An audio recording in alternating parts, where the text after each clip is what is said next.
All right. Hey, thanks for joining me on short notice. I just wanted company because I've got a mean project here that I have to tackle. I started doing it really late last night, but yeah, I've got a lot of terrain to recreate so far. Instead of doing this within the project that I was working in, I decided to do it in another template. So what I'm doing is I'm just zoning out elements because I'm going to take this into Twinmotion, and then that'll make it easy for me to add borders, add grass, add features, add colors, you name it. So after I map this all out, then I've got to go through and actually build terrain. Luckily, there's not too much complication in the terrain. Looks like we've got single foot stepping every 10 feet. So you got maybe a rise of 5 feet here. And then there's only one challenging area, which is that this is actually there's a berm around this water feature, and then it's stepped and it's waterfalls. And I've never done that before. So I'm going to have to think about that logically and tackle that somehow. Who knows? For now, I'm going to rely on you guys to ask me questions. Otherwise, I'll probably be working somewhat quietly. I say that, but I yap my head off half the time because I'm just going to be creating these different zones. And the way I like to do it is I just use CAD lines, continuous draw mode CAD lines. And so I already have this done and shaped, which makes it really easy for me to do something, which I'll just show you right now. So if you only came in here to learn one trick, this is going to be it. So I'm going to start drawing a continuous CAD line that's overlaid onto this existing terrain feature is what I'm drawing here, right? So drawing this CAD line out, get it close to these walls. I'm not too worried about how close they are to the walls because anything I put in here is just going to be buried by the building. Get it to this corner, bring it back down, and then close this up. That's simple enough. So from here, I want to convert this to a terrain feature. And I'm setting everything to 0 inches terrain to top for now, and then 24 inches. Now, if I go look at this view, here we go. And I mean, this one is clipping and overlaid to this, but I want to ensure that that actually happens because Twinmotion doesn't necessarily see it that way. So I'm going to subtract this item from this item, which means I need to duplicate this because in my dialog box, I have automatically delete the original item. So copy, paste, hold position, grab this terrain feature, use the subtraction tool, highlight this, and there we go. Now this is shaped to this, and they're perfect joints. So really simple way of doing it. And then I'm going to end up color coding everything different colors just to differentiate because Twin applies materials based on colors. So that's quick. That's a quick edit. It's really quickly done. Hopefully I can be as quick throughout this process. So here's a good example. I can be kind of rough about this patch in the interior space, and then I'll be accurate with the roadway and subtract it. So again, just using my line tool, coming in here to the corner, right click to draw. And I have a particular workflow that works good for curves. So I'm going to go past the apex of the curb, just a little bit past, and then make sure that hold my control key to undo the snaps. And I'm going to go past any kind of straight plane as this transitions to the next apex and through again and do that again. And you'll see why this makes sense in a minute once I kind of draw this all out.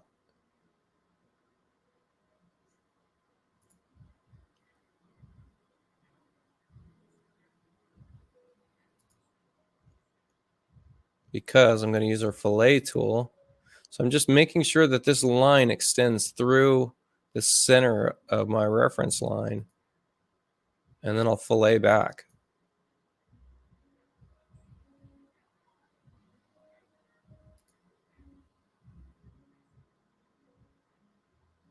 Oh, this one's a little challenging. Let's see. That one's going to be troublesome. And if you do this enough times, after you see what I'm doing exactly with the fillet tool, after this is done, when you do this enough times, it really starts to go fast. I'm kind of taking my time a little bit just so you guys can see what I'm doing.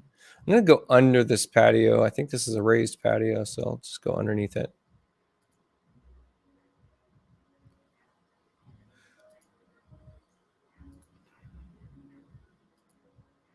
And then I'm not too worried about where that ended up. Oh, there we go. We closed it. So here we go. Now I'm going to use my F key to fillet all this, right? So I'm going to come in here, and you only need to tap, click to initiate, and then you can let go of the F key and hold control to undo the bind. So same thing, tap F. Here we go. To me, this is quicker than trying to add a bunch of breaks or use alternative arcs or anything like that. This is easy to just come in here, fillet what I need to fillet. Looks like this needs to come to about there. Hold my control key. Here's that next one.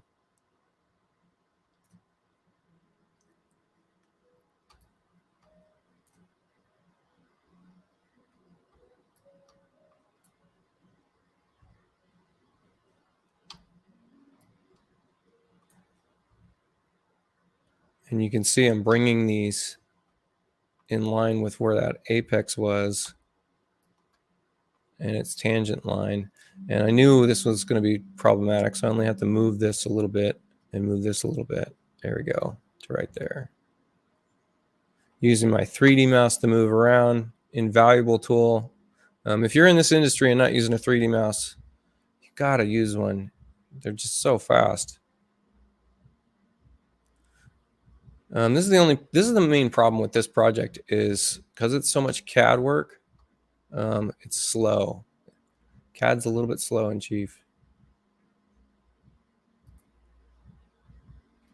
Okay, so now I get to convert this. We can simplify it. Looks like there's some duplicate points, and convert it. Same thing, terrain feature. I like to make these 24 inches thick in case I choose to use Twinmotion's built-in landscaping. That way I can butt to it and have a little bit of play, because Twinmotion's landscapings, it's triangulations. The triangles are so large in Twinmotion that sometimes it's hard to get some finite transitions. So same thing, line key again. So I'll take this past this apex and then back through. Oops, I didn't use continuous draw mode. I'll just start over. I want to use continuous. And also in comments, let me know if you have any questions, please. Looks like one just came through. Oh, it's Doug. Hey, how's it going, Doug? I'm going to continue my draw actually before I pin your comment, so give me 1 second.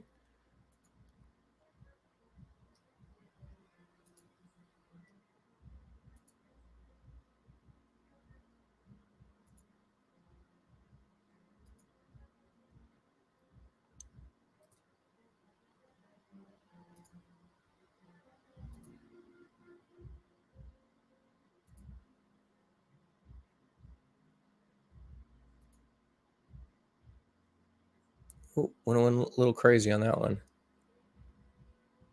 A little crazy on that one.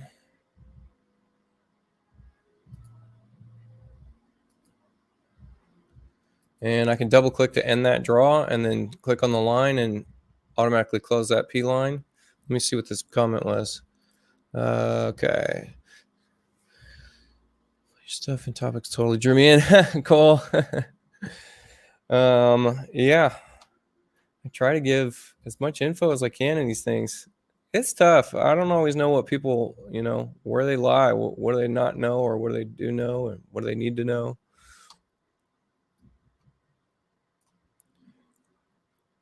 So same thing, drew these past the apex, gonna immediately hold that F key, let go of it. You can hold control to undo binds in case it's binding on your arc. I sound super bored right now. I'm gonna be bored. This is a big project, tedious.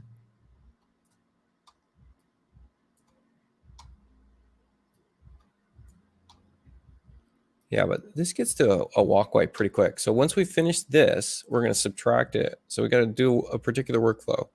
So I have my message boxes turned off is the big thing here. Where did I draw this one in the wrong area? There we go, about right there.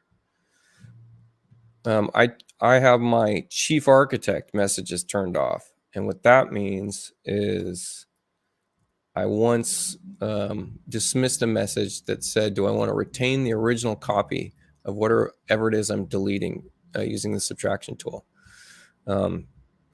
Which means that I need to make a copy of something before I want to subtract it from something else. I don't know if you guys could follow what I just said there, but okay, so thickness 24 inches.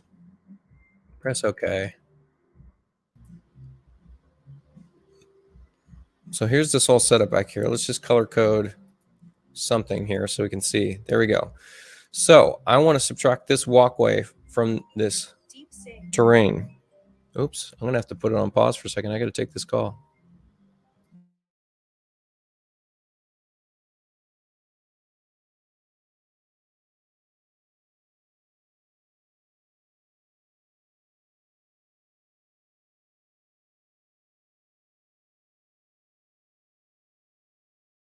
Oops, someone pocket dialed me. That's all that was. All right, so I want to grab this guy. And look at that. I can't grab it because it's in plane with each other, right? Which makes it challenging. but I can grab it there. So copy, paste, hold. So I'm underneath the terrain now. And now I can grab this one, subtract this one. There we go. Now they're separate. Perfect. In fact, I broke that up into 2 different pieces. And then what I'm going to eventually do is copy, paste, hold, shrink to a border. In fact, I can do it right now. Let's just show it. So we're looking at it. So I'm going to copy, paste, hold this. Actually, I'm not. I'm going to copy, and then I'm going to look for our round resizing node. Okay, here it is right here. Now you can see here, it's concentrically resizing. And I'm going to go in the direction of the angle that I'm going there. I'm going to make a 12-inch border. Okay. Now you can see here we've got some cleanup to do. Unfortunate, that's fine. The easiest way to do cleanup is using our trim tools. So I can convert this and simplify the polyline and then draw a line through this point right here. Okay. And then use this as a fence with our trim tool. Cut this excess off. Here we go. And then delete the line. Now I have this polyline. Got to make sure it's closed. There we go. Convert it. It's a terrain feature now. Perfect. Let's make it 24 inches thick. And then copy, paste, hold. And now I want to take this and subtract that center. So very quickly, we just made a bordered section. And this way I get to put a border grass automatically with the bucket tool in Twinmotion to this section. And then the interior will have more of a patch grass as opposed to a border grass. So real simple method there. I'm going to have to make a bunch of additional color coding materials because my landscapes are getting more and more complex, and I don't want to be dumping grass on this that I want separate from this one over here that's color coded the same. So some things to note. But that extra 2 minutes of work right there saves hours in Twinmotion. So that's a good tip. All right, so I need to do this little guy here.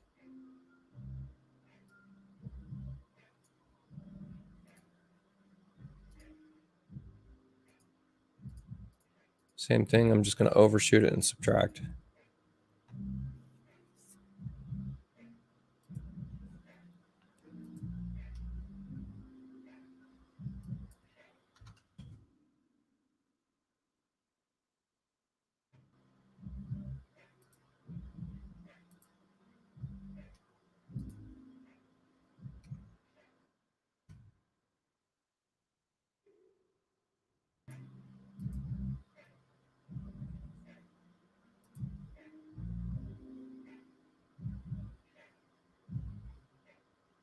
Where did that go?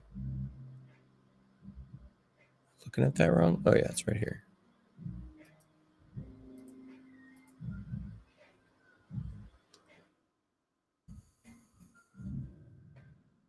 Struggle with trim and extend tool. The truss program is different and can't seem to grasp it, and it's so important. Let's keep this comment pinned for a second and see if we can't bring up some info for you. So let's just do new plan. Oops, I was in my browser window. New plan. A quick demonstration. And it should be pretty easy. In fact, I had a video I did the other day where I was just dropping in framing. I use reference lines all the time to do something. So let's say I wanted to do a custom truss system. All right. And we'll just do this. I'm going to switch to, this is my pro plan template. Some of you guys have this. I get down to the small detail plan, and this makes it really easy to draw out models and stuff like that. So let's say we've got let's just say we've got a 5.5 inch framing member. We're going to make a truss out of this. Okay. And let's just go Let's place a point right here. Let's change our edit menu, edit behaviors, rotate, resize about a current point. Now I'm going to copy this and then grab the rotation handle. Okay, now I'm rotating it. Sweet. Let's do the same thing. Copy. Let's grab that rotation handle. Now I'm rotating it. Okay. Now I got part of a truss. It's funny that we're off of a degree here. That's too bad. I wanted this to be a... if I shift select this, do I get to make this perpendicular? I can't remember. No, not quite. That's funny. I'm off of a degree here. Maybe from the pinned point. Look, I'm making goof ups right now. Let's do this one instead. Copy, rotate. Why is this not letting me? That's interesting. Let's place point here. Copy, rotate. Interesting. Not letting me get a 90. Super strange.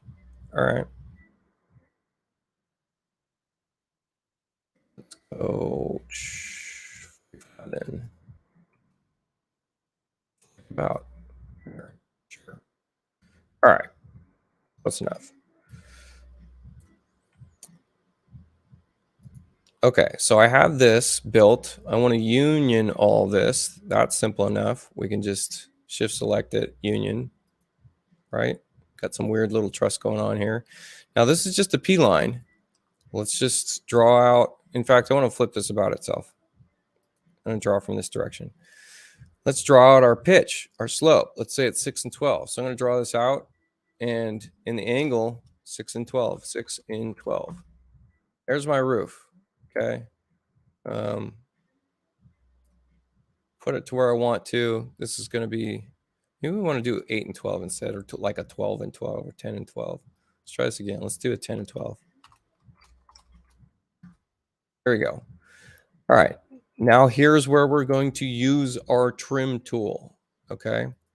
And by the way, I made a suggestion to Chief, and I'm really hoping it comes out in next 15. When I use my trim tool and it extends past the plane of the lines that it is trimming, what's going to happen is we're going to break a closed polyline. The suggestion was that it no longer breaks a closed polyline. If something is closed, it should remain closed, regardless of using the trim tool or not.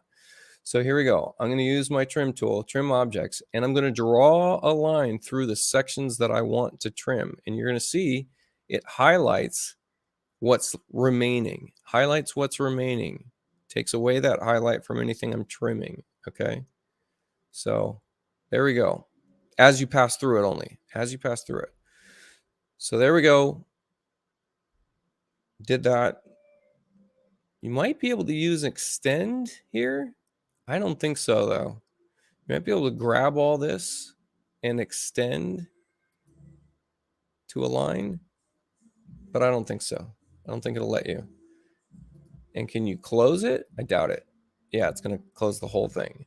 So there's a little bit of cleanup here, right? You do have to just draw on a line or extend your line over, meet these up, clean it up.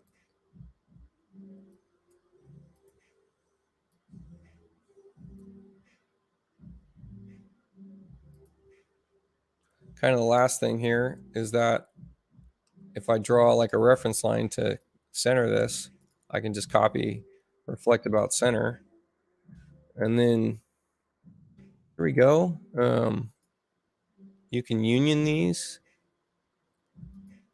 and then trim the ends there.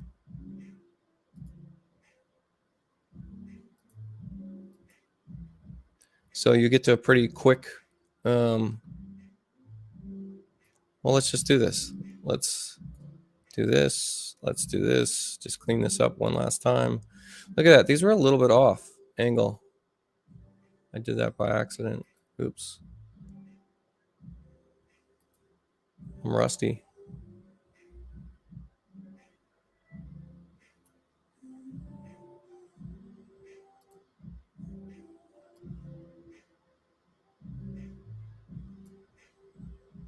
Gotta get in there tight. Yeah, I screwed this up. But point is, once you have this CAD all closed up,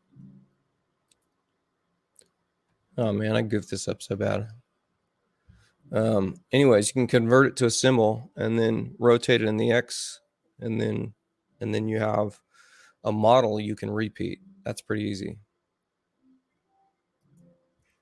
What else? Oh, you have the plan.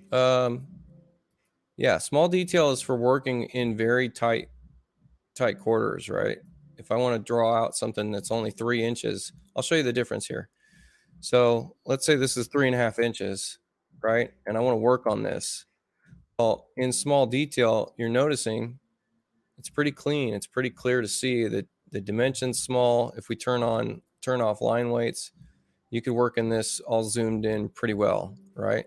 As soon as you switch back to, like, say, the working plan view, then when you click on this, look at how, our arrows and our dimension strings and anything else.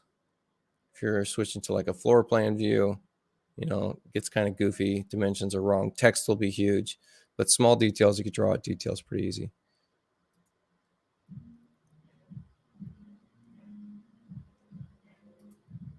Let's see.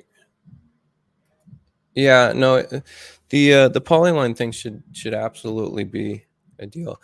The developers wrote that down several times, so I'm really hoping that makes its way into the next version, because it would make a big difference just in this. I'd be able to trim without doing this subtraction method. Yeah. All right, so here's a big gnarly one I got to complete. Let's do this again. It's good practice, I guess.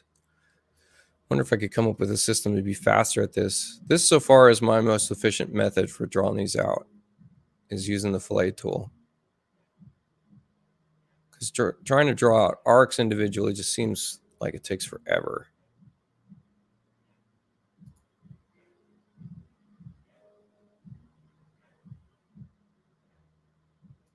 But it does take a little bit of practice. I was the same way when I first used the pen tool in Photoshop. Took a little bit of practice to get this stuff right. And it really is very similar to Photoshop's pen tool, and it's the same methodology.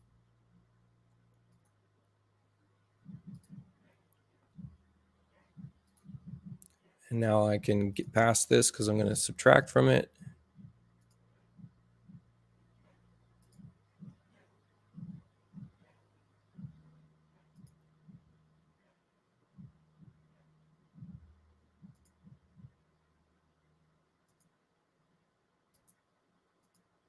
There we go. That's close. Let's get in here. Same thing, just fillet all this.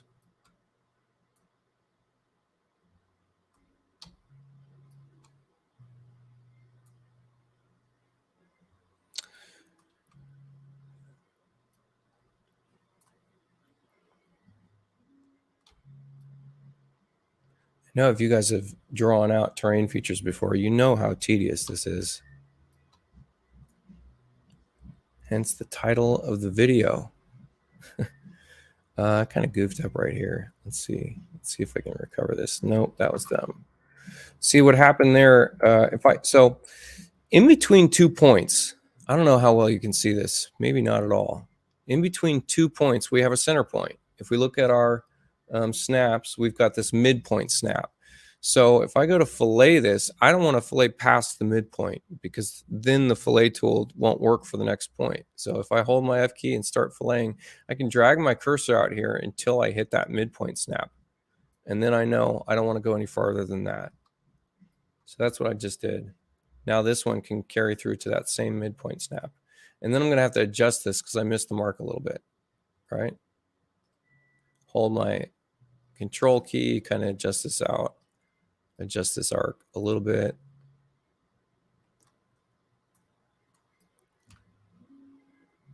Yeah, in fact, I goofed this up quite a bit. There we go.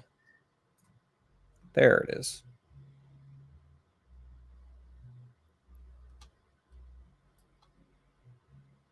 Same thing, midpoint, because we've got an inside-outside curve here, right? So that means this needs to drop back a little bit. And now I've got this curve.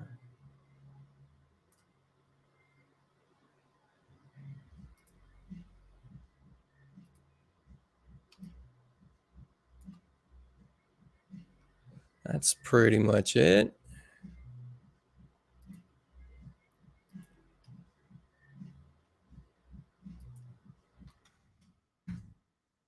So copy this, paste hold. This one, subtract it from this one. There we go. Double check our work.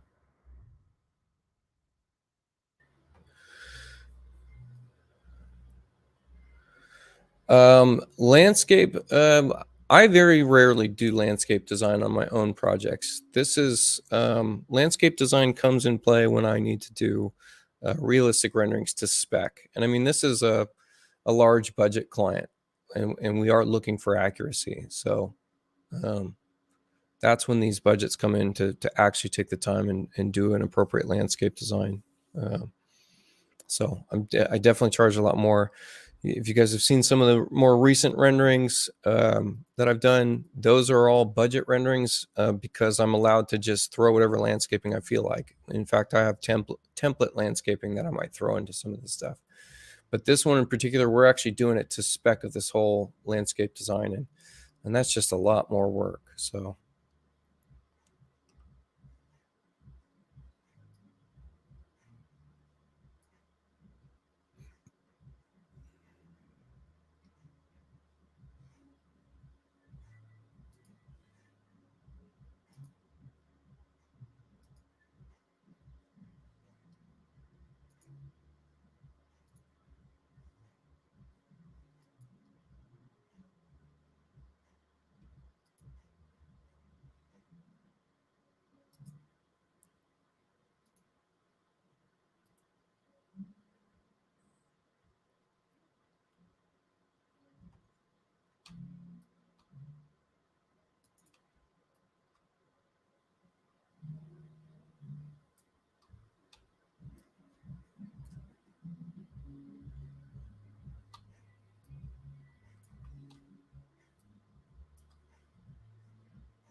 This is a roadway. I might raise this up an inch.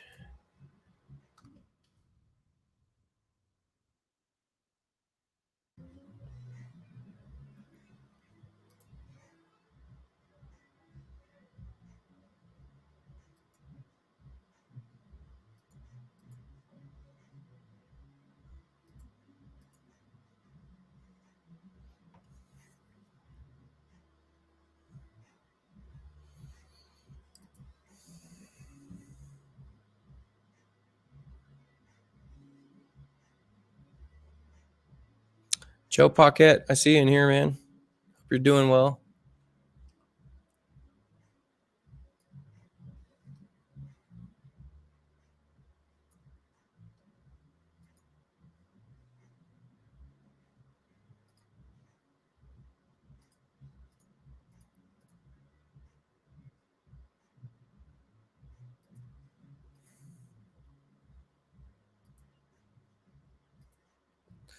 It's easier to do your fillets before you convert it to something else because I think it tries to do redraw and stuff. I might be talking out of my butt on what I just said, but I think that's my my thought. Okay, let's see. Terrain feature. Bam. Okay. I can't wait to try this give a take at this waterfall deal. All right. Copy, paste, hold. Did that right. I double check. Sometimes I delete things. I mean, copy, paste, hold things too many times. So it's nice to double check. Yep, that's wrong. Okay.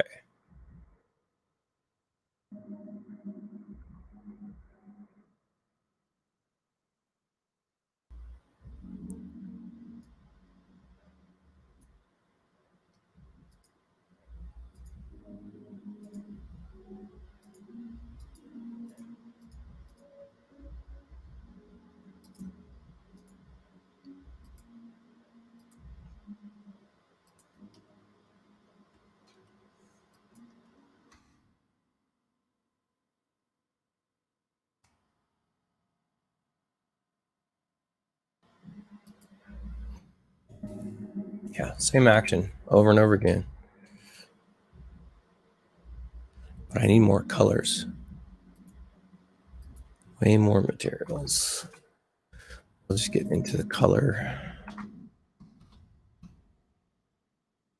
Type in color, and then I think it's space dash. Get into Chiefs colors. There we go.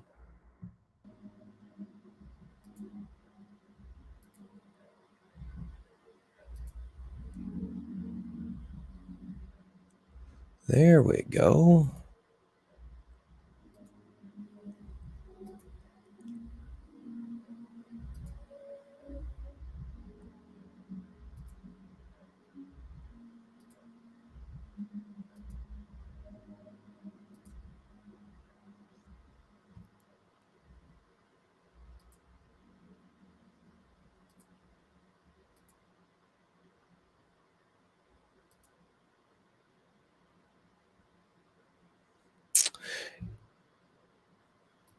Yeah, when they start, when Chief fixes the library issue of 200 library cap, I will, I'll be very happy to add my full color pack, neon color pack for color coding, because it makes a big difference.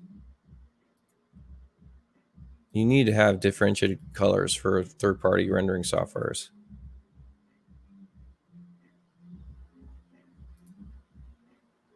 All right, so now I know everything's a different color. Perfect. That I want to be different color. Look how crazy this landscape is going to be. That's a lot of things going on.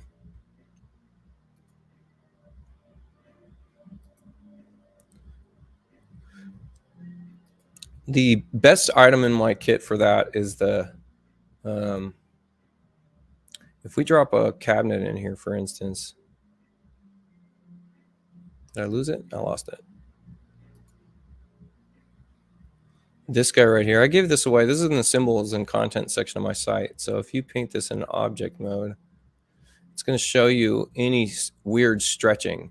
If this is done correctly, if the model's done correctly, every one of these squares should be the same size. And you can see here, it's not. It's being stretched across the rails, right? And it's changed its orientation.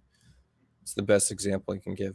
You can also see it's upside down on one side, upside down on the second side too. Kind of funny. Why would they make it upside down? Just to break it up a little bit? They're assuming you want to.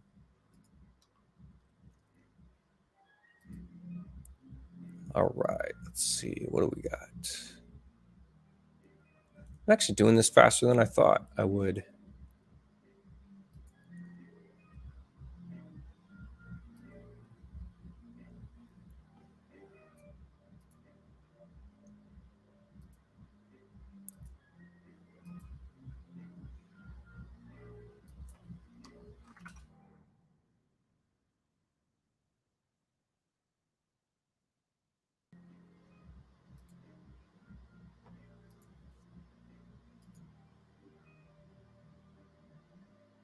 Oops.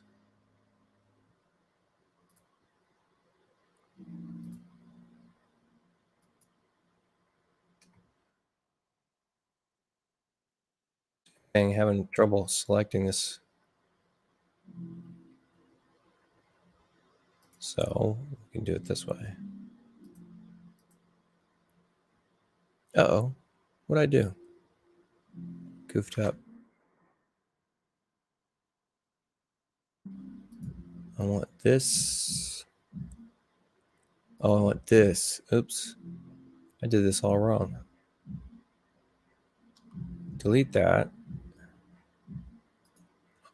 Copy this. Paste all. There we go.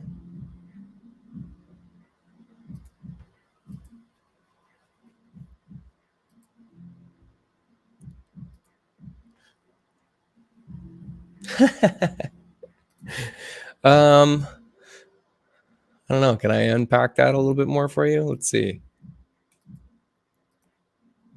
So this grid, it's just a grid that's infinitely repeating. So if we look in real tight here, we've got 7, 8, 9, A, B, C, D. This is the repeat pattern right here, the break between the two sharp color changes, right?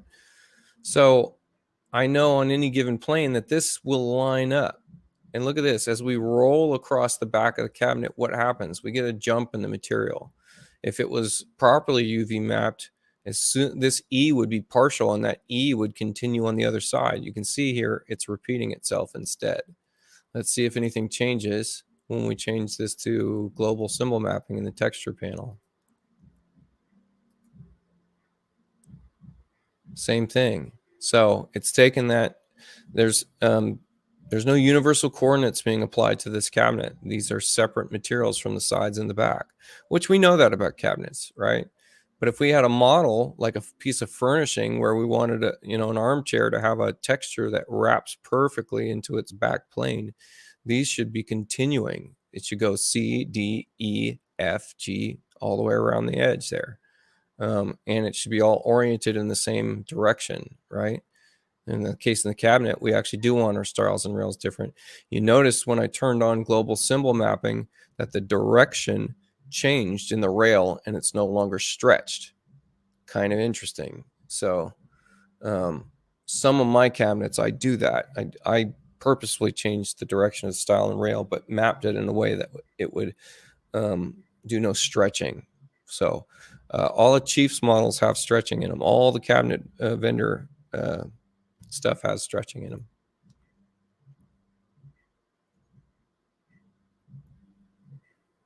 Okay.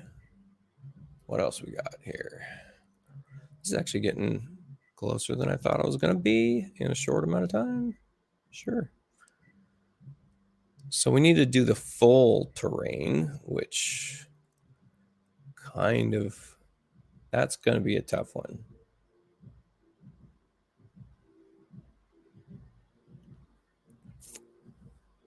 Yeah. So I'm actually going to draw out a terrain feature for the full landscape. And that's going to be a lot of subtraction.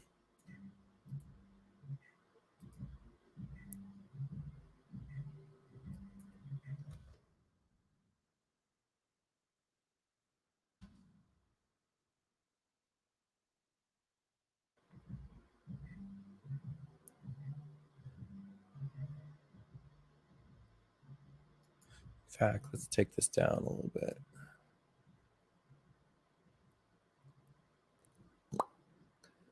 Or let's see.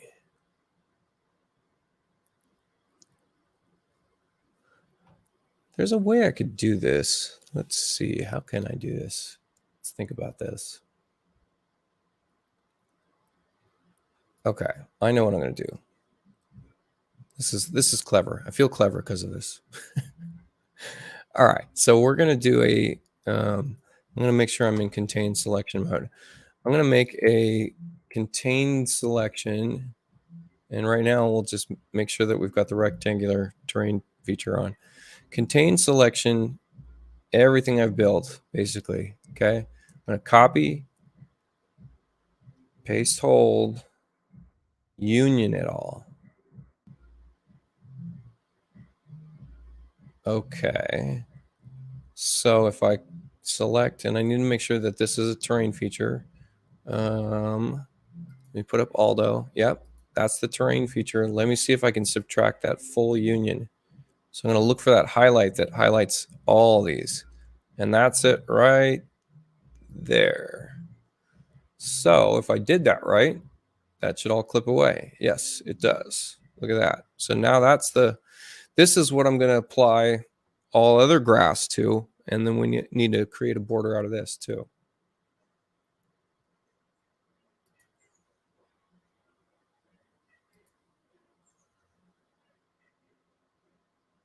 So let me just go back and check and make sure I didn't miss anything. Some stuff's missing over here. There was a walkway and stuff over here. Okay, so this stuff over here got missed for some reason. Let me see if I can select this and subtract that. No, let's see.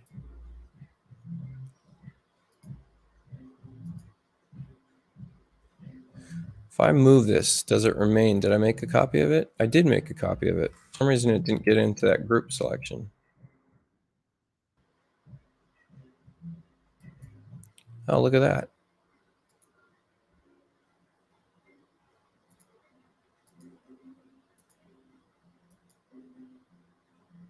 Here we go. Subtract.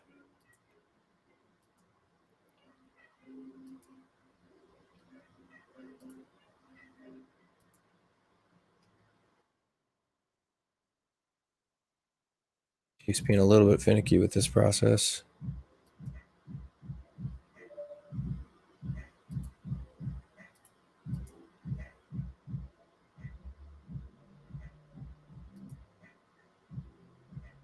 See, when I click it, it's selecting the whole and not the entirety.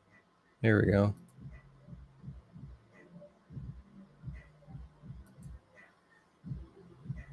Hey, look at that. Oh, except for I deleted all that. Oops.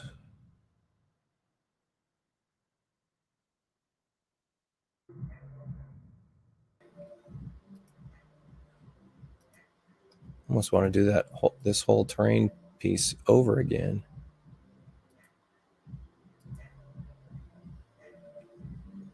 Okay.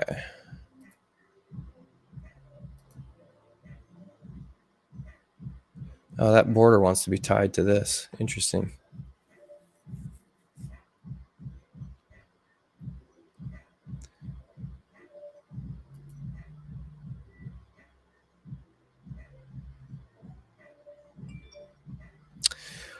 Totally depends. Totally depends. In this case, I need to create a berm and a waterfall, and it's going to be, I think that's going to be easier to do in, actually, it might be easier to do in Twinmotion, but I'm going to do it in Chief. And then I'll grade past the Chief terrain. I'll kind of let Twinmotion's terrain kind of spill over. But for like automatic grass generation and stuff, I'm definitely going to do that in Chief in the immediate area, and then I can work Twin into it a little bit that way. I feel like I'm missing some stuff over here still. Let's see. Big patio actually exists. Let's look at the actual model and see what happens.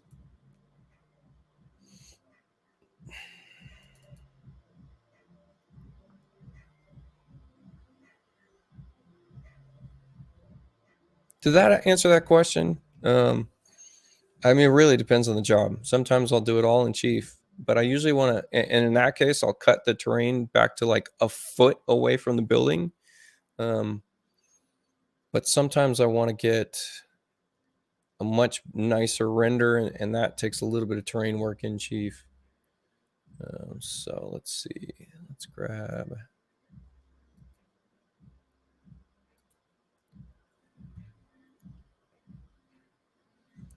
So this model got changed. Some of you guys have seen this render from me.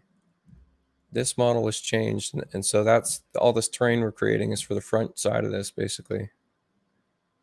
And then I got to export this model again. I'm not going to replace my model in the existing Twinmotion file this time. I might just start from scratch, which means that I'll go in there and create a Twinmotion library from the materials I had already applied to the previous project file. And I'll get into that, but it's going to be a while.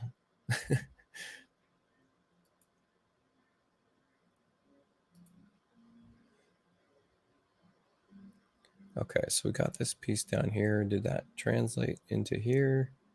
Yes, it did. Looks like we got everything clipped. Okay, so now I want to get this road in here.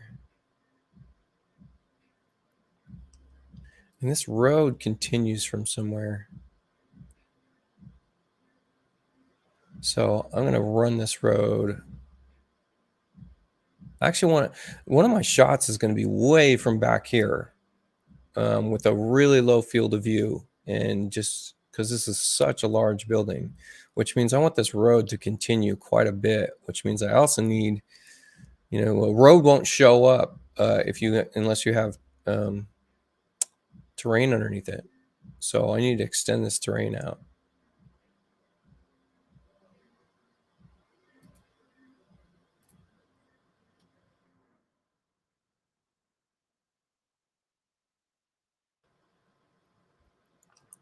And then I can draw my road here.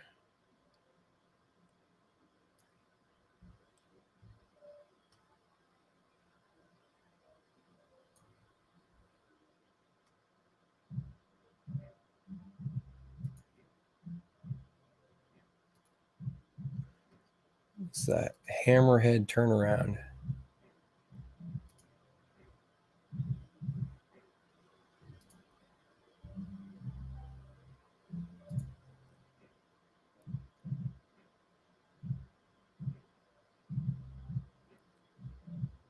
And we don't really know what this is, so let me just kill that now. I've got another PDF I could drop in here.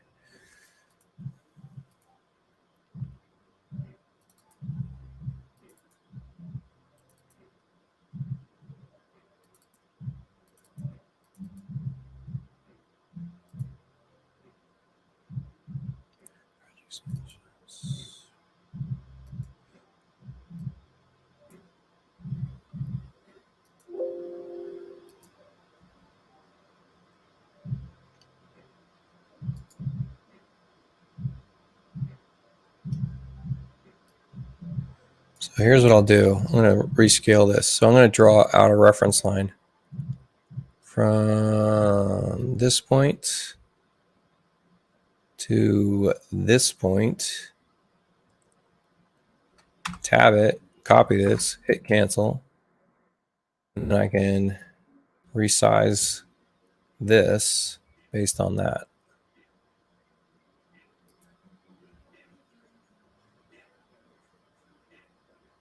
Close enough, actually. Let's see.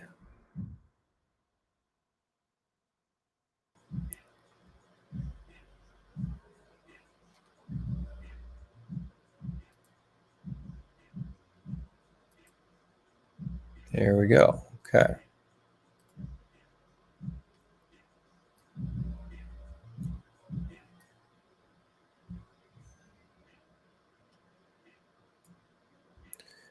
And let's just seal that up. Bring this past. Fillet, fillet, fillet. So you can hit F key, hold this, hit your middle point, call it a day. Actually do this faster. I have a pen tablet. I actually draw, I have a Surface Book 3. Surface Book 3 and Chief Architect is the fastest way I can draw terrain. But I don't have a streaming setup on that. So figured I'd wanted to let you guys see me stream.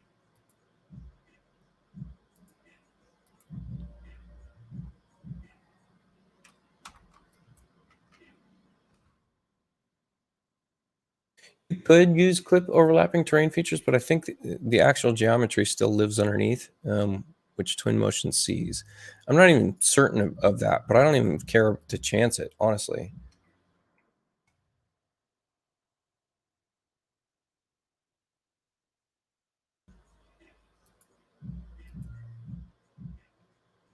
There we go.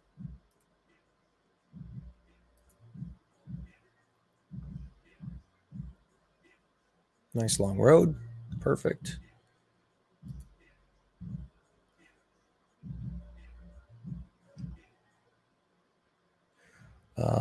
I have to look at an email for a second. Hold, please. Need to make sure that the newest info came in on this.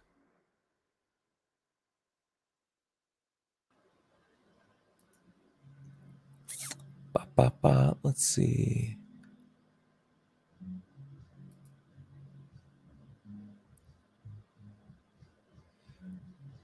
I am terrible when it comes to emails and I'm just looking for a piece of info. I am terrible at reading through. I just get confused. I got a mean case of that ADD. So a bunch of email correspondence that are like CC'd to me, man, I can't do it. Just give me some plans. Boom. All right, so this is the updated Red line with notes. John's updated prelim. Let's see what this looks like. Oh, wow. This is a whole new color deal.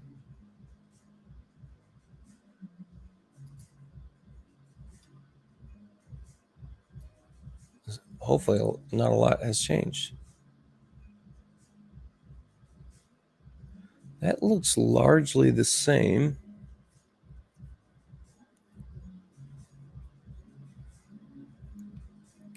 Yeah, that looks the same. They just have some tracks coming in here. That water feature's the same. Yeah. Okay, that's fine. Great. Not a whole lot changed. So I will put just like a little terrain feature running through here, and it doesn't need to be used. That's the great thing about this color coding is it doesn't have to be used. It can be colored the same. Works well like that. Okay, active window. By the way, guys, I got a Meta Quest Pro. I paid the freaking big bucks for that thing. That thing was expensivo. Anyways, that should be coming through.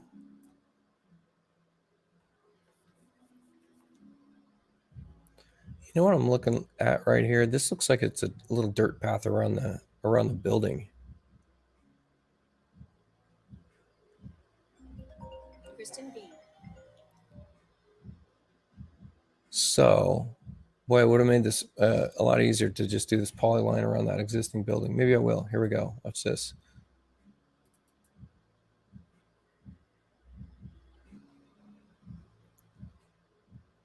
Hopefully, if it's not going to be drawn in the right place, I'm going to have to jockey it into place. That's true.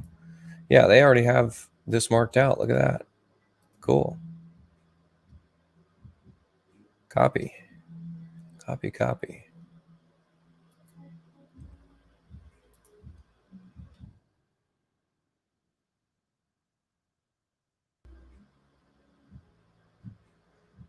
They're way down off center on the drawing space. Funny.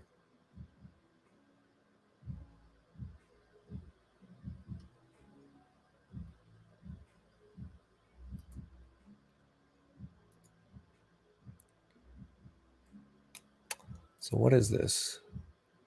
Terrain path. Okay, that's fine.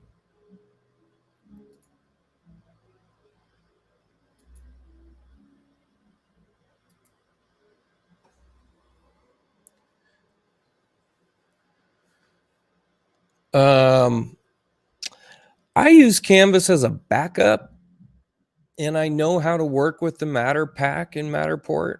I got a pretty good workflow for that. Although I don't have an example, someone would have to send me something to show them example for, because I archived that project. But I mean, as-builts to me, I do them on site. So here, let's bust out a new file, and I've got someone there with a tape measure, and they're drawing out for me. This is here for demonstration purposes a lot of the time, so I will oftentimes just switch to my wall tools, shift select this, delete it, and start from a new wall, and then draw my deal out. Sometimes I'll use the space planning tool, and I'm only doing that because I think that it's going to get updated at some point. So I like to practice with it. So the space planning tool can get you pretty far if you've got a satellite view. Let's just take any house, for instance. I'm just going to pull up Google Maps. What do we got? Maps. Oh, I'm not seeing it here. Let's just go anywhere and switch this to a sat view. Let's pick a house, any house, something interesting at least. These are all 2 stories, kind of. There we go. That's a really simple one to do. So say I've got an as-built to go do. Sometimes I'll do this on the front end. Is I'll go copy this out, and actually, it's better to even throw your dimensions here. So measure a distance, right? So, and you want to measure straight across. Okay. There we go. Oops. drag this straight across. And I want to get to something that's somewhat large of a measurement. All right, there we have it. Now, screen clip this. Get back into Chief. Let's paste it. Add a picture. Okay, now we're going to resize it. Point to point, resize. Note whatever that is, 134 point something. Call it 3. Why not? Okay, so there's our building now, and we know plan north is north, right? So right now we can already put in here CAD line north if this helps us at all with bearing later on. Okay, so we can put our plan north in here, grab this, grab your sat view, and then rotate it. You know, and this is kind of a guess and check. You could figure exactly how to rotate it. Let's do that real quick. We know if we draw a line out along this roof line here, we know what this dimension is. We can even use our angular dimension tool to grab this, right? And we could put a, PP on this and know that we're going to rotate this 308 degrees. So you could grab this, you could grab the CAD line. Where's our rotate handle? Here, rotate. You can even hit your tab input and go -308. Is that right? I was a little off the mark. I did something wrong there in the math. But you could move it precisely, is what I was getting at. There we go. Now we got something to draw.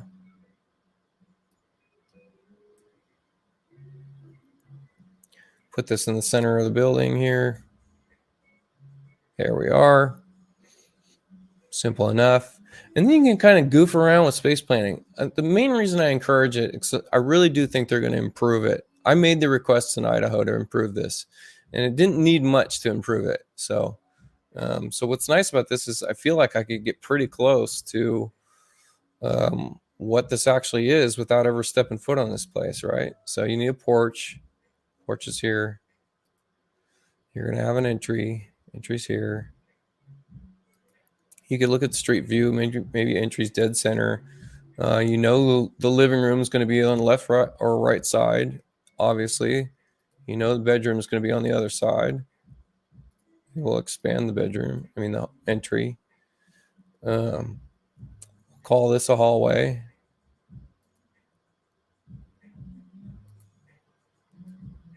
I'm doing too much on this already. But then build it, measure it. You know the rest. You can use your marquee. Let's see. Yeah, whatever. Build it. Get rid of this. Build it to spec. You could get pretty close without ever stepping foot on the place and then just tweaking it from there. Or you could at least just draw out the shell, and that'd be easy, and that'd get you halfway there too. That way, when I'm on site, I hire a kid. I'll show you what my contracts look like. This helps. People like this stuff. Let's do, hopefully I'm not giving away any dirty secrets. I'll log in on the second screen. Let me see if I can get an as-built.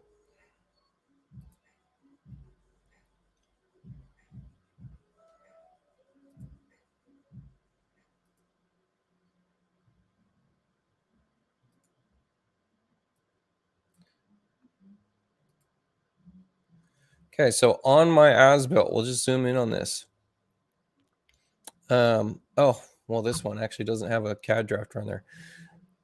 I'm going to miss this. Let me just say it from memory. It says that I have a scan technician line there, and that's the person going to help me measure. And the scan technician, right now, currently 2022, I pay $350, and it takes me 2 to 3 hours from meeting up, getting stuff ready, getting, just mildly prepared to go, travel time to get to the site, measure it out with a scan tech, come back, unload our documents, and then that's it, right? So for that, I'm paying $350 currently 2022 to my scan tech, who, usually a young kid, and then I have a line item on my document that says, it says you're encouraging the growth of an aspiring young architect. They're in the field of architecture. The nature of the business means that we have very few measures in between. So this price is indicative of that, and you're benefiting their future, something like that.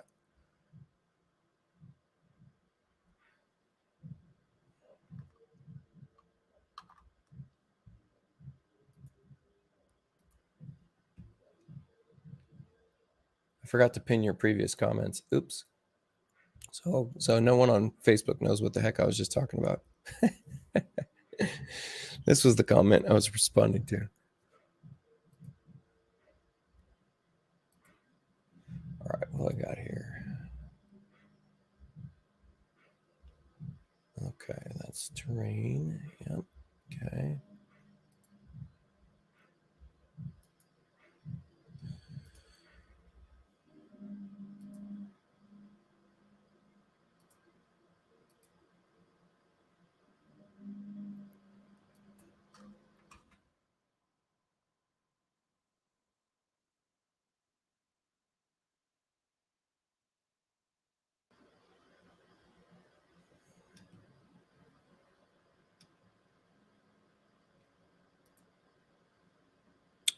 Oh, my terrain isn't pulled out far enough. That's the problem.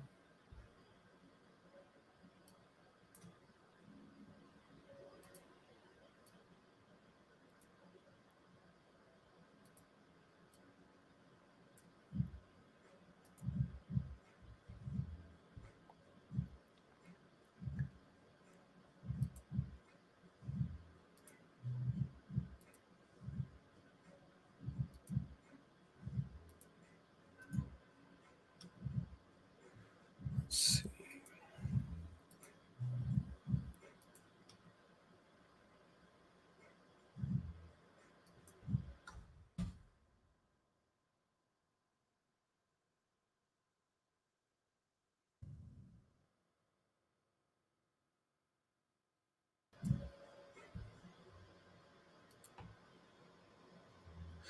I need to build out a radial menu just for terrain, and then be able to swap it on the fly.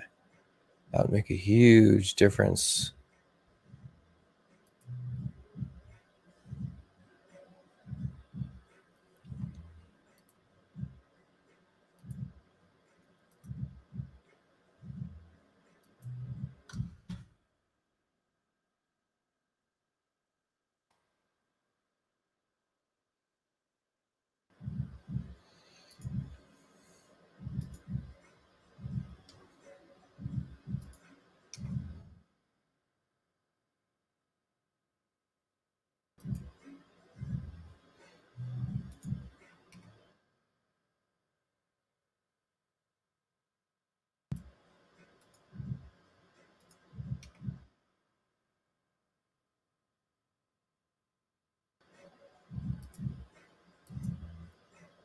Okay, it's getting good. It's getting good. What is going on here? I need to trim this. Okay, so here's that trim again, right? We're going to simplify this again. Take this. Trim. Oh, I don't want to break this. That's what I'm doing. What am I doing? I'm being an idiot. Break this. And then I want to complete break. Sure, there. That should have been a complete break. Huh. What's up? What's up with that? There we go. That's still there. What is going on here? Break. All right. Did I lose this? I lost this.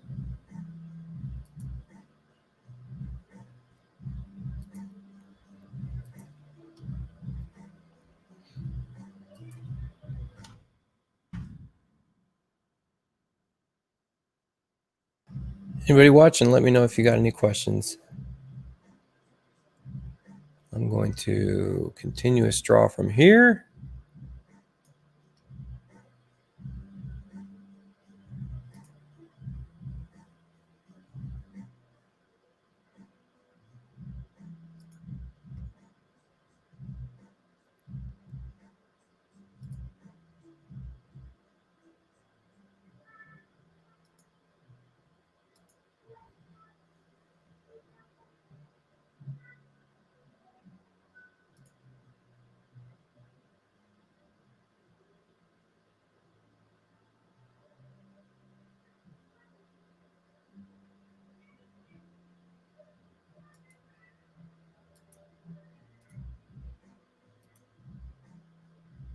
Oh, what happened there?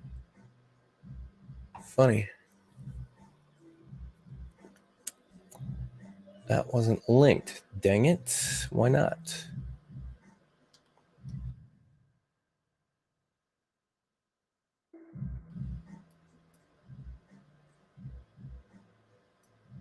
Oh, we have a start and end conflict here. Is that what's going on? No. Why isn't this extending?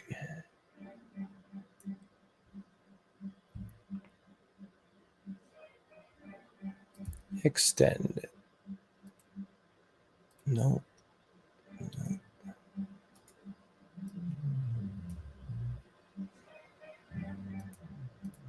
What's the problem here?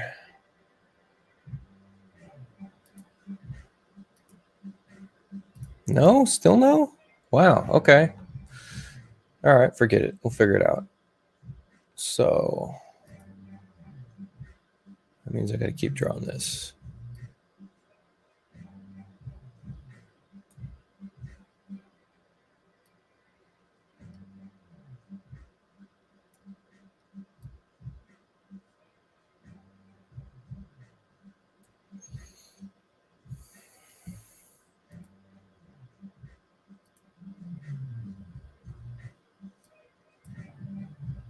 I'm going to union these two. That's what I'm going to do. Oops. That was silly.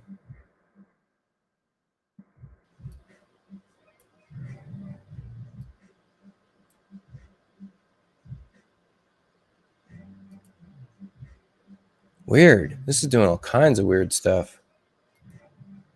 What's going on?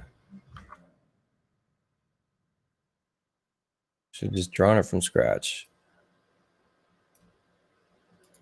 That should be a closed polyline.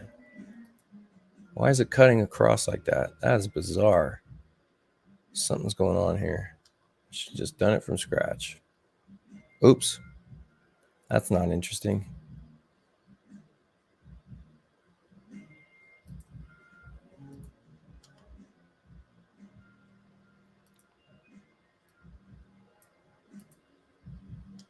Got another duplicate line there. Funny.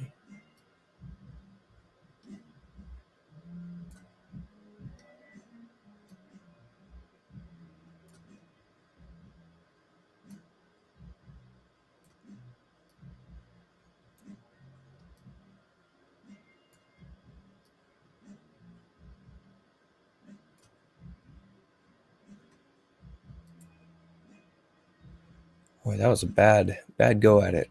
Let's see what we got here to clean this up.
All right, what does that look like? Okay.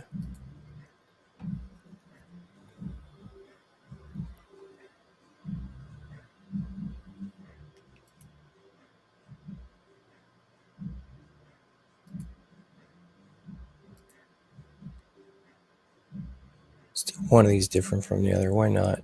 Could get some real cool features out of that in Twin.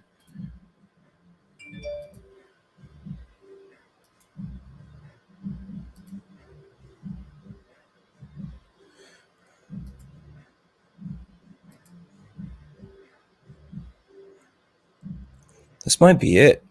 I might get to start concentrating on figuring out how that berm goes. So I'm going to save this, and then we're going to make it back up.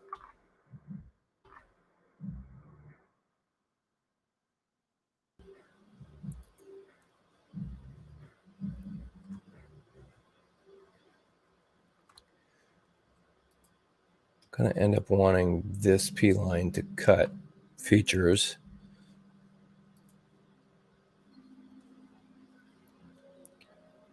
And something that's fun that we could do, let me just move it off to the side, shift select it, block it, add it to the library. There we go. Simple method.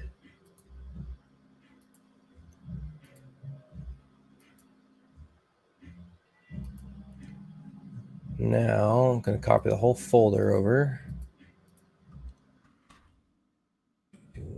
5.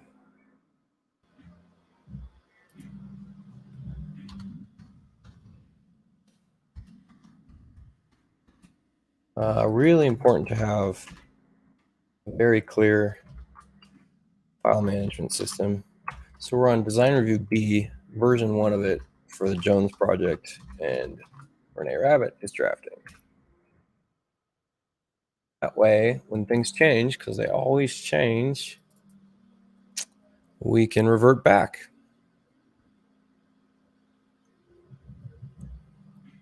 Now I can take that block 327. Sounds serious.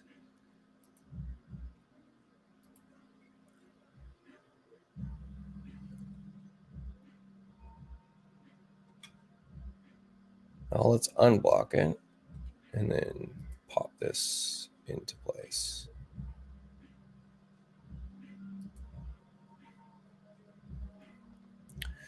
And convert it to a terrain feature. Why not? Why not? Looks like it actually needs to move down a little bit. Okay.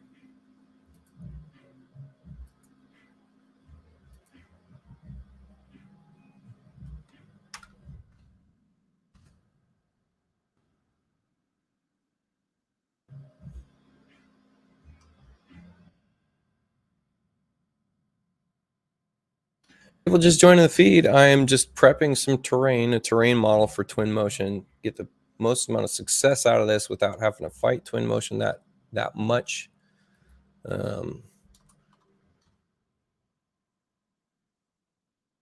Next up, I'm going to make a bunch of offsets since I think this is the last feature we're going to do. Might do one more that's just the building, but I don't think I need the building done, so maybe not.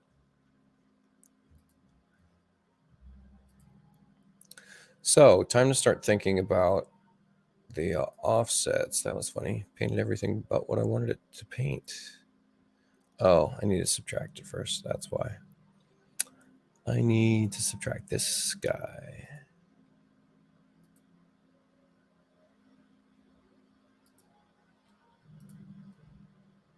Paste.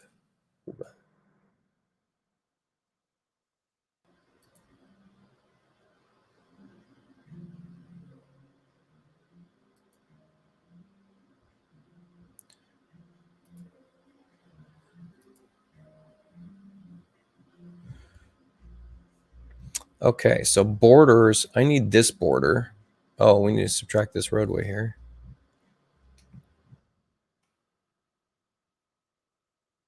You can see the terrain was running through that this terrain feature was running through that border, and we don't want that.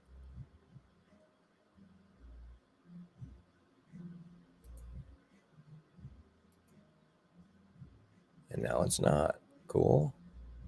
We got more problems over here again. I don't know why this keeps reverting back. It has all these features. Interesting.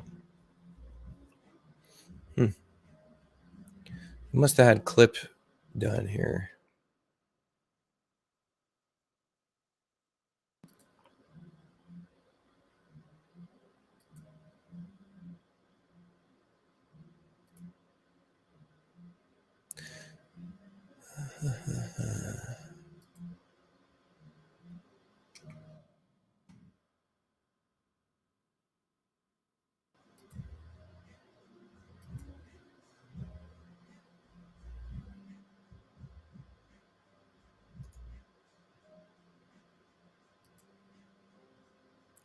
Okay, so what borders do we need? Well, we need all of these borders.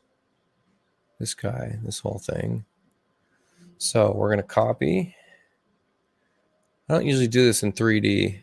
It's particularly difficult to do the offset in 3D sometimes. And I don't see my positioning node for our offset in 3D. So I don't like that. Let's do it in 2D. So we're going to grab this, copy it. There's our offset. Bring that in 12 inches. Now I need to copy, paste, hold. Take this second one, subtract one we just did. And then make sure that it's colored appropriately. Should have just a little thin border there. There we go. Thin border. That's where our small grass goes. Just going to keep repeating this stuff until it sinks into everybody's head. Or hire me. I like this stuff. Okay, copy. And then where's our offset again? Man, they make that thing so hard to see. There it is.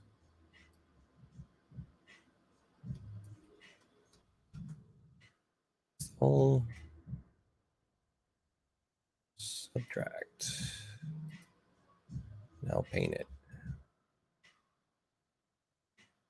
I'm going to put the same border all the way around. I think that's a good idea. So there we go. Look at that. Went all the way around all features except for over here. Why? So I got to go back a step. That's too bad. Man, this is not clipping the main deal here, even though it looks like it is. So I actually want to undo that last action. What's another way of doing this? I could just union it, and that would be simple. There we go. That's unioned. Now, let's hold. Yeah, we got some problems over here. What's going on? There we go. That's cut away now. This lost its guy. Copy, paste, hold. Subtract that. I think that's the last of it. Yeah. Okay. Now,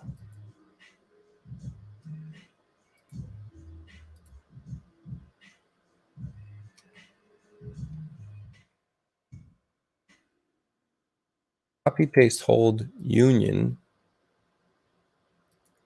and subtract. If I can get the whole thing, that'd be great. If not, might be a problem. Man, can't get the whole thing.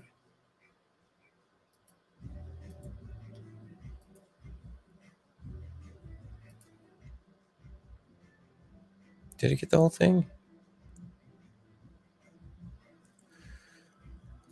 Quick check. Select this. Get our center positioning. Where's our center position? Here it is. It did get the whole thing. Okay, cool.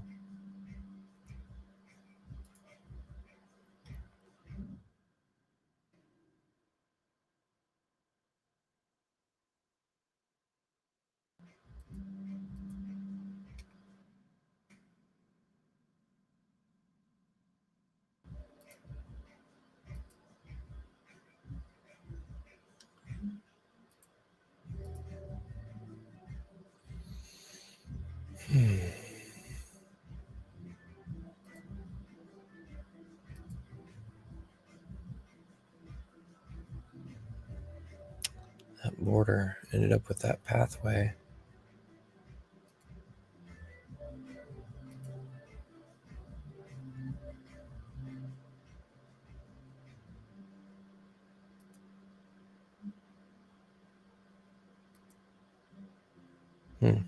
Something happening here.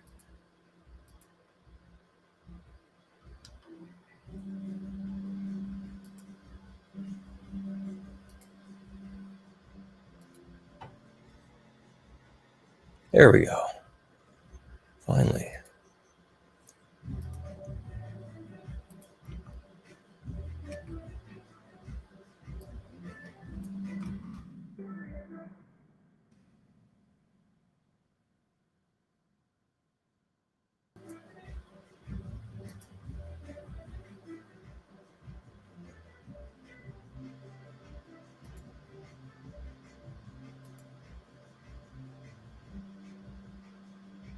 Still didn't get a border around this section. I have no idea why.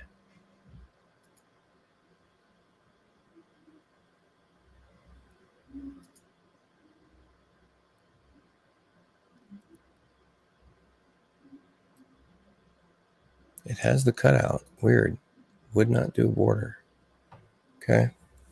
Fine. I'll figure it out.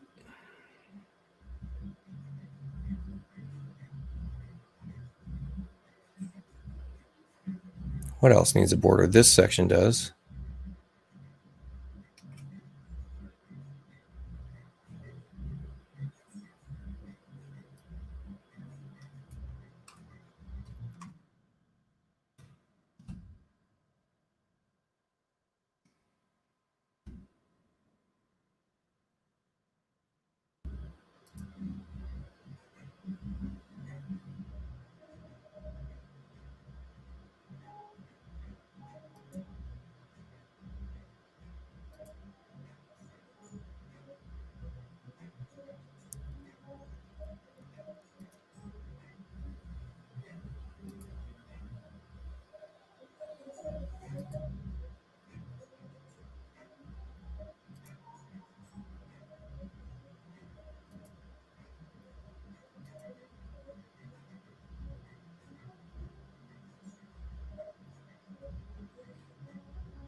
Okay, let's look at this fire pit stuff.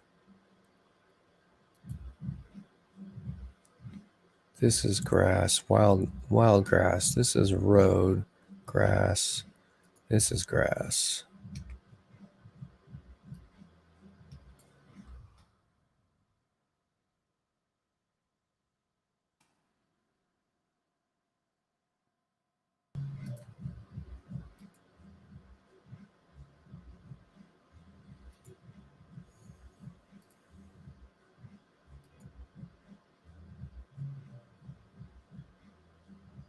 Grass, border grass, all the way around. Just got to do this one.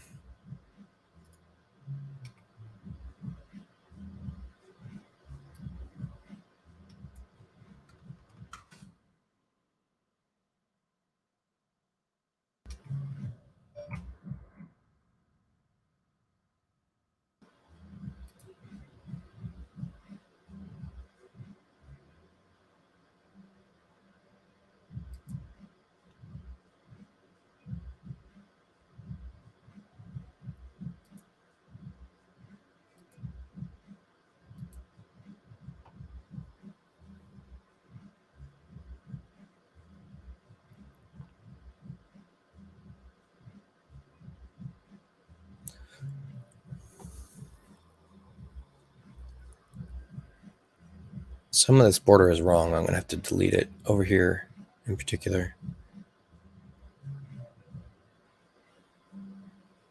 That's okay, though.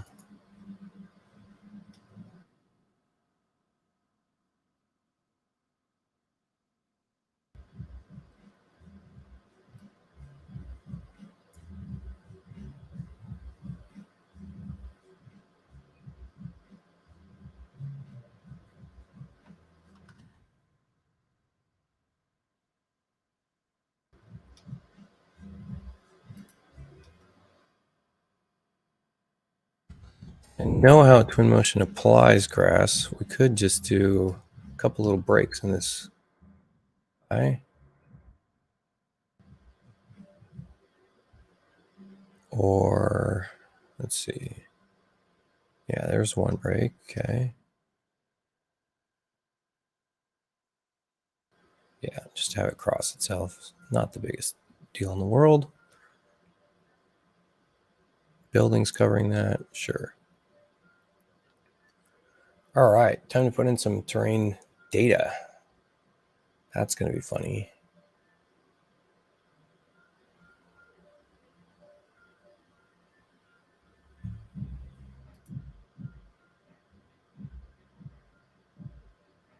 This is a little goof up. This needs to extend all the way to here.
Man, this piece doesn't want to go away.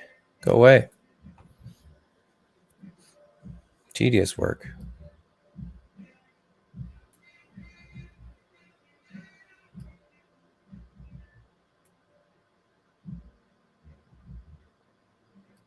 I don't know what I'm doing here in 3D. It's ruining this little corner.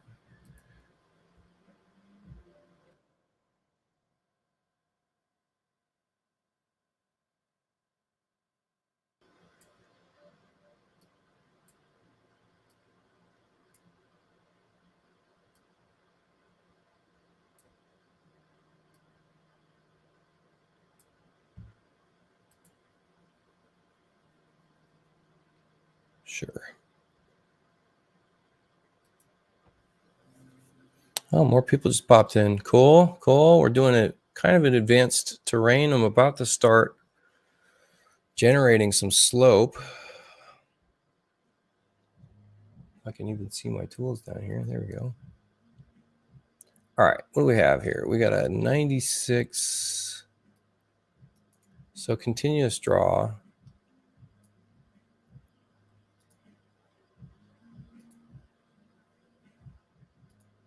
Really not going to be too worried about how critical this bend is.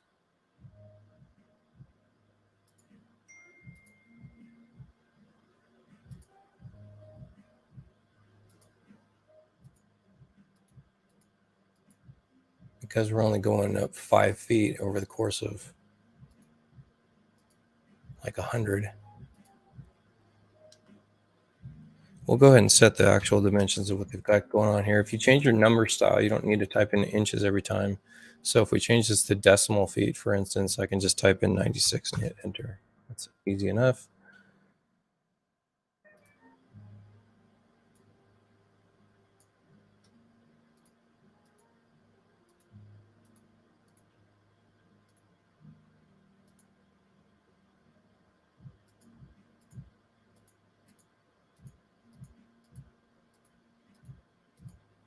Where does this carry through? Is that it right there? Yeah, that's going to be it.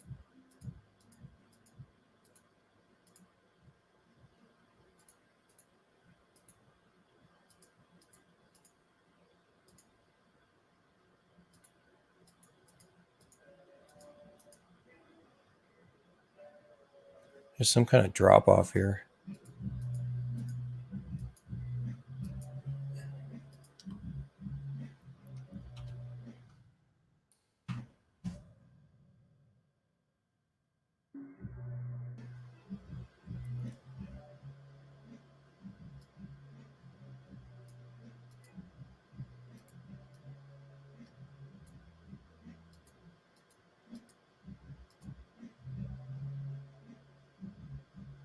Where does this one go? This one does some weird jog too.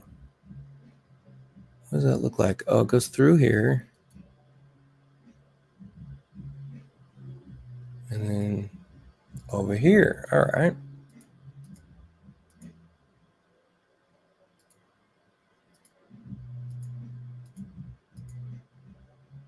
You need to get better at splines because splines, you can draw terrain features with splines really quickly.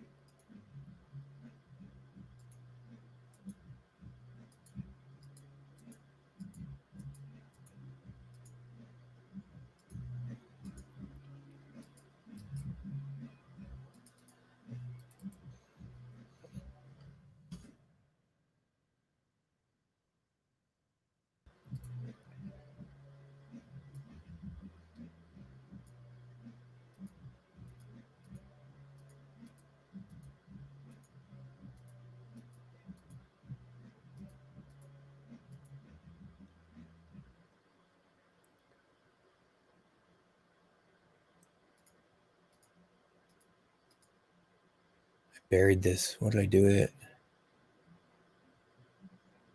Goes right through here. Okay, so coming up on the fire pit, and then we're coming up on the water feature. Just need to make sure we get a lot of transition near the water feature. Is going to be challenging.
Is that my last bit of terrain data? Okay, so now let's see if I can't think about this logically. All right, so I need a berm here. And we're in between the 98 and 99 dimension. So I want a quick jump to 3 feet maybe.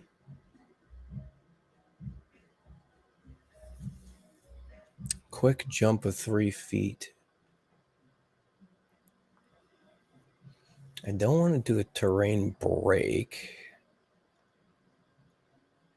This might actually be easier to do in Twin. Let's see. Let's just see what happens. Let's go.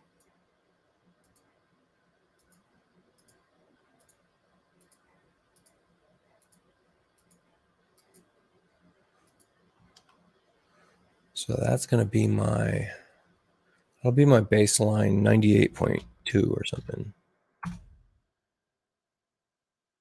And then copy, shrink it in. Let's go 99. Copy, bring it in. 99.5. Copy, bring it in. 100. Copy, bring it in. Feel like it's going to be going back down now. Steeply, quickly. 98.5. Oops. Gotta open it first. 98.5. And then copy, shrink this way in. Now we're getting into like 96 because it's a trench. And I'm going to do it.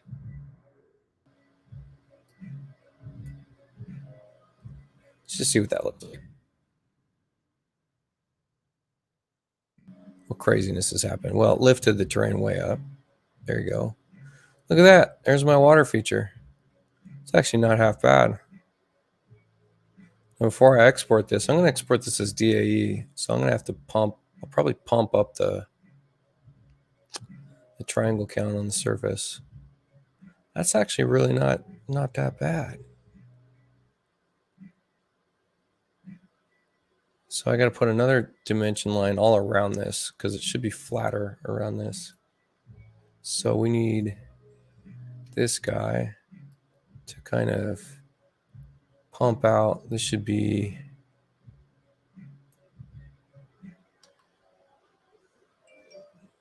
that should be right. That should even some of this out a little bit. Flatten it out a little bit. There you go. Yeah, I'm gonna have to work at this a bit. I'm gonna see if my Oculus Quest came in the mail yet. Let's see what happened with that.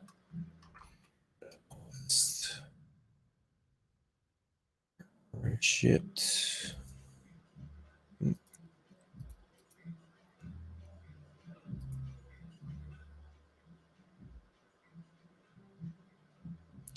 Nope, still out for delivery. Dang it.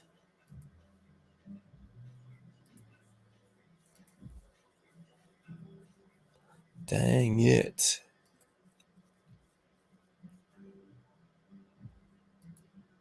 Okay.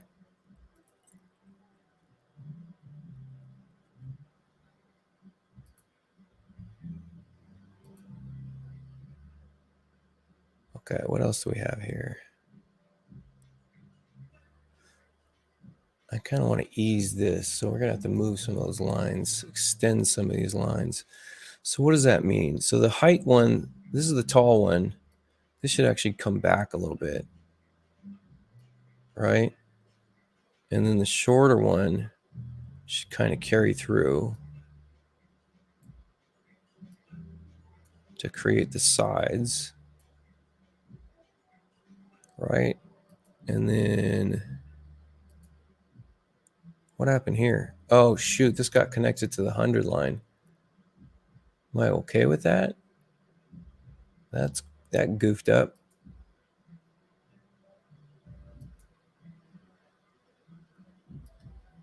So we've got a little bit of conflicting stuff here. 99.5, that's fine.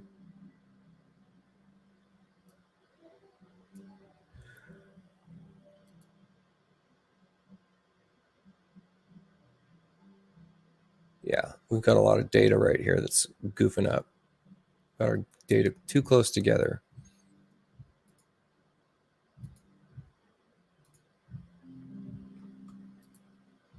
That's because this 100 line is right through here somewhere, right? Where's that 100 line?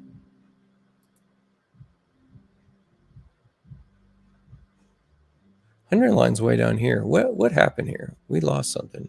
Translation.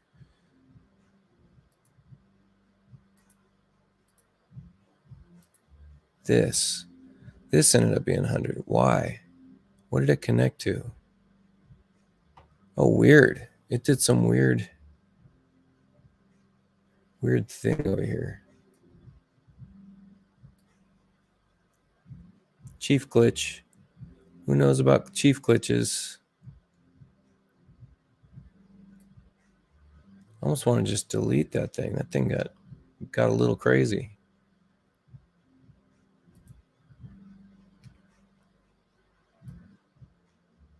Here's our new 100 line. Actually, no, I don't like it. Let's make this, shoot, this our new 100 line. Hard to see. Too much graphics. Too many graphics.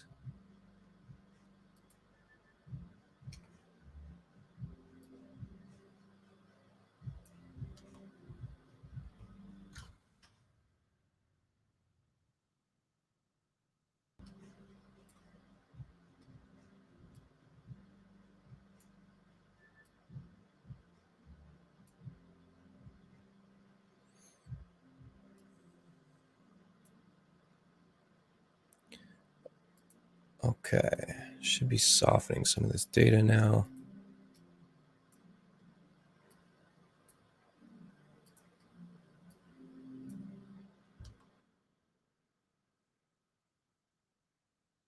There we go. That's looking much better. Much, much better.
Wait, this is going to be challenging. Challenge. Okay.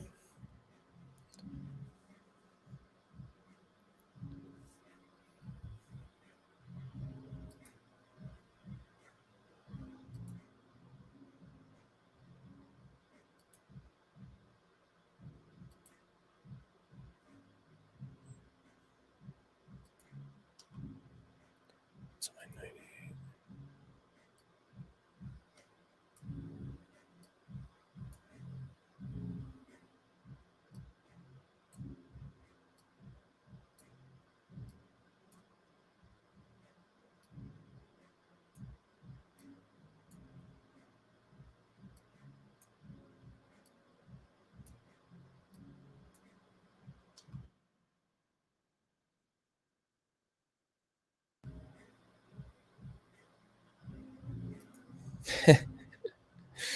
Yeah, I feel you on that. What am I doing here? What happened here? Why am I getting this big bulbous hump here? That's just goofiness. Shouldn't get that. That was looking good for a while, I thought.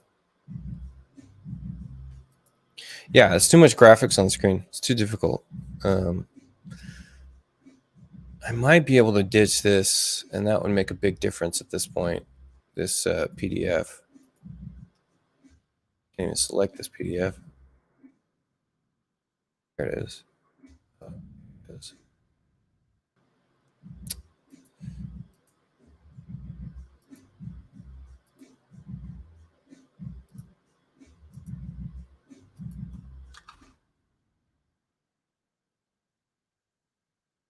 That's better.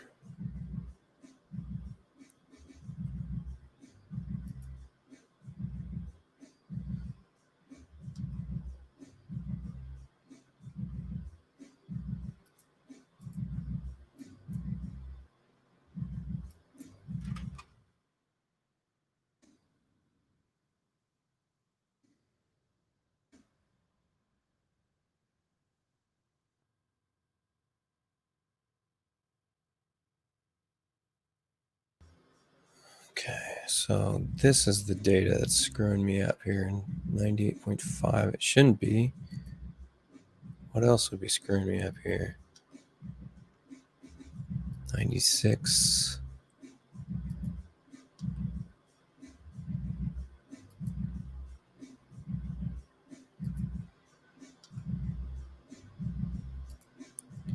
This section needs to go away. 98 point.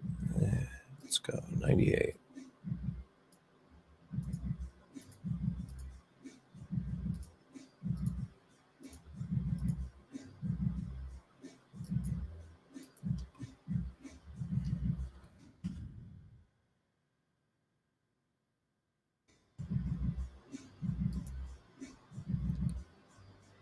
Drop it down. There we go. That's looking more like it. This is some kind of a bridge here. That's challenging.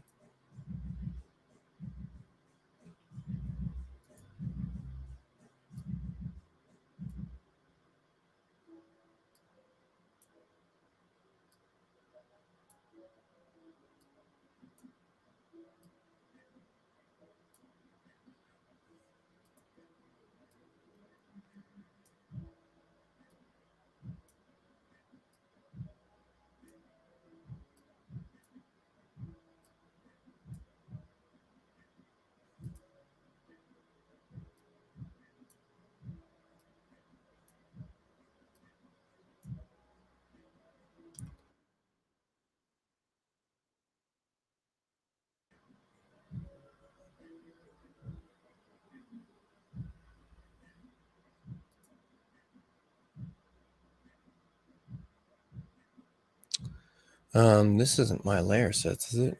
Is that my layer sets? Yeah.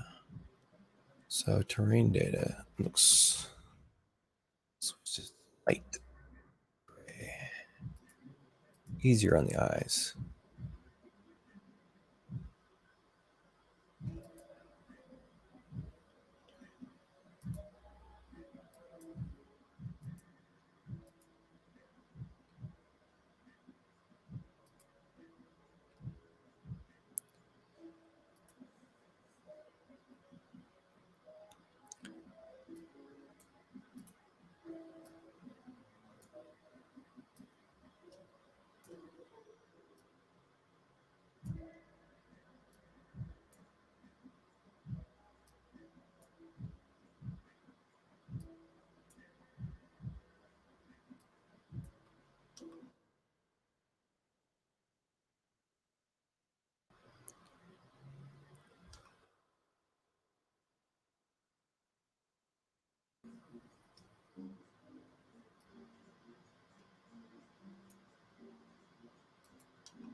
There we go. That's looking pretty good.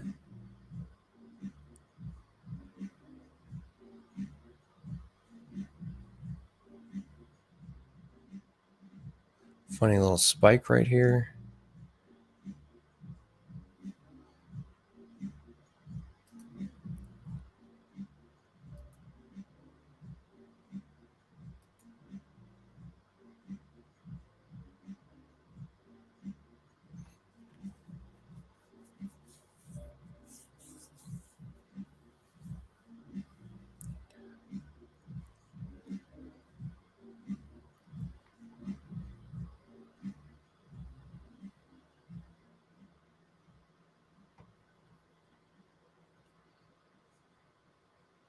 I might just fake the bridge and run that terrain right through it. Got a hump here that I gotta fix. Hump.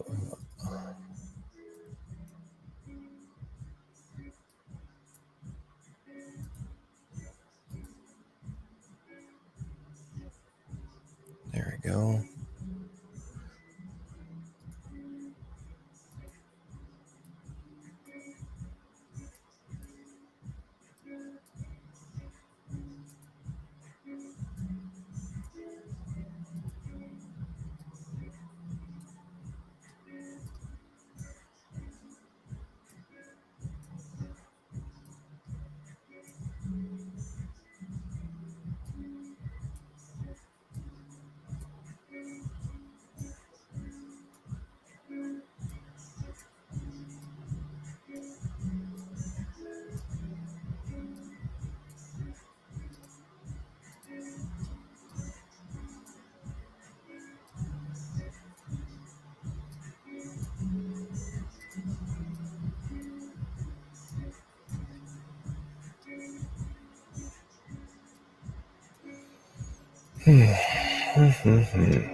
There we go. Cleaner.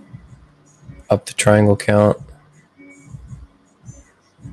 Still too much data in this one spot. Why is that? This is too close together, I guess. It's okay.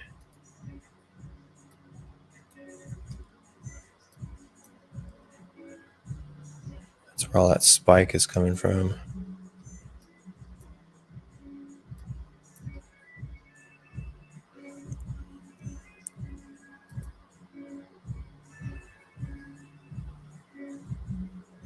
What line is this? 98.5.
Bizarre.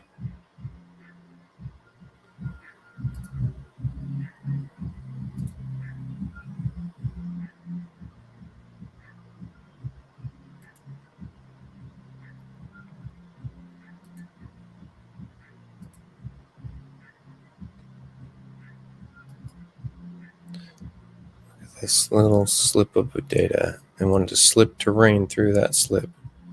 Weird.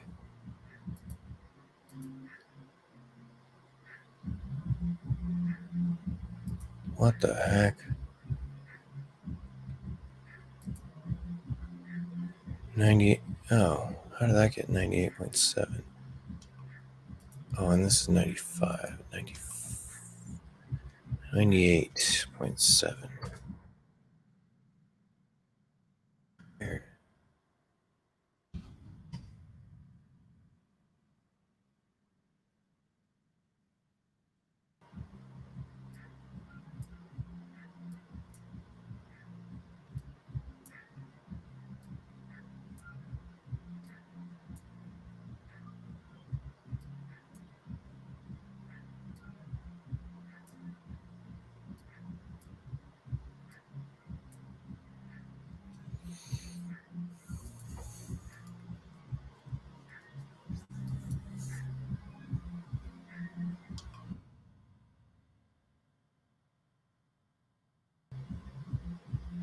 There we go. That's looking good.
Yeah, that's looking like a water feature.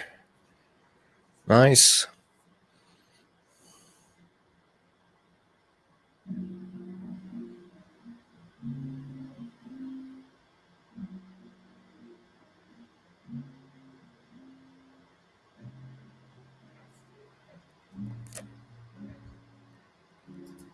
Let's see if I can't fix some of this stuff over here.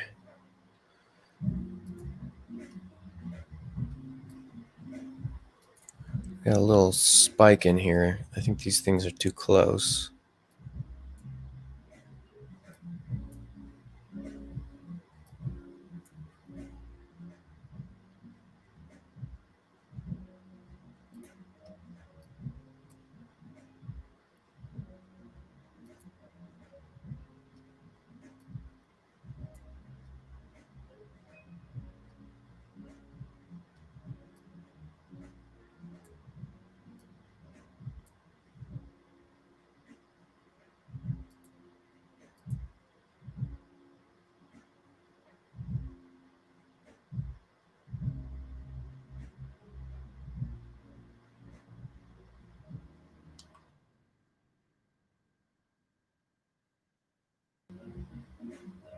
Yeah, that's a little better.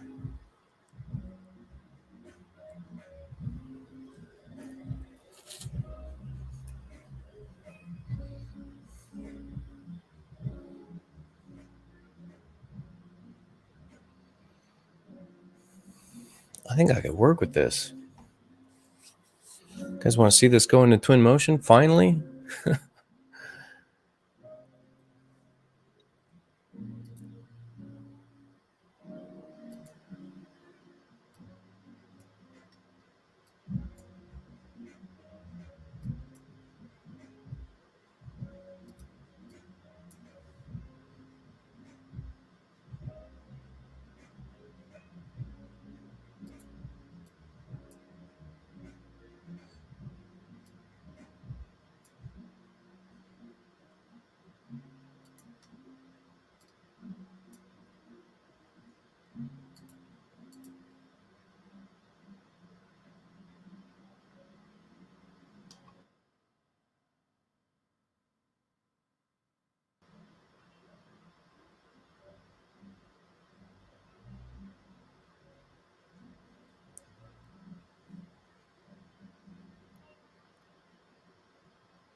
Yeah, I'm liking this.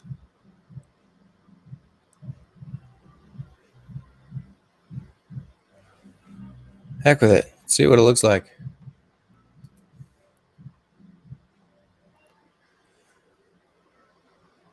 I could probably turn up the surface model even more.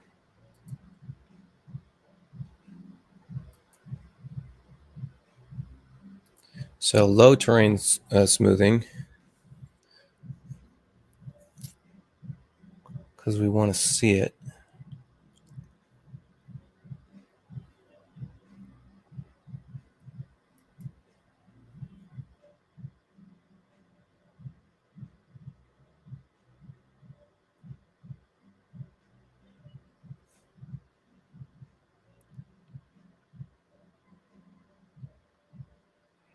All right, let's see what it looks like. Why not?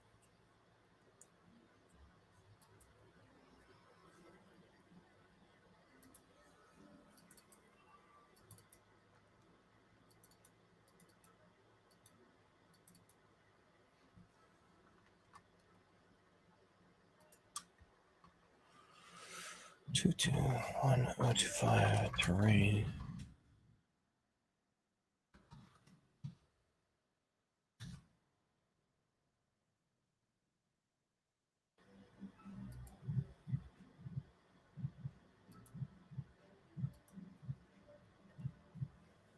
Thing I didn't do is place markers for the plants to just replace them. I might want to do that. Otherwise, I can just eyeball them, which would probably be okay.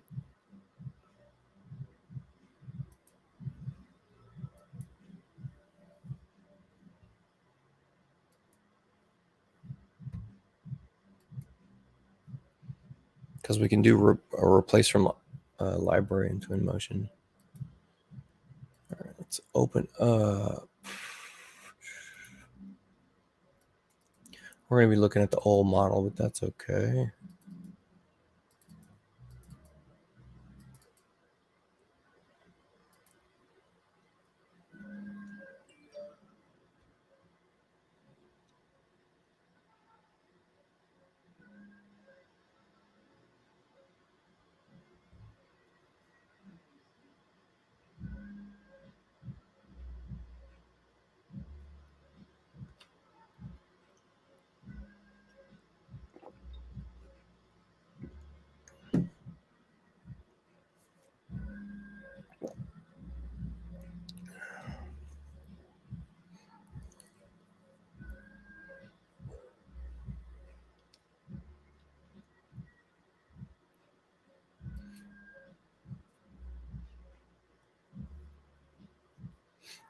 Mm-hmm.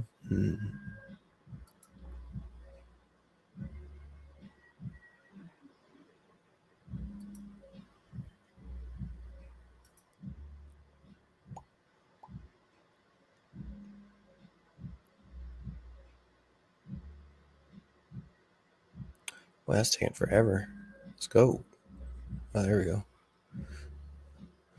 Okay. Big old project.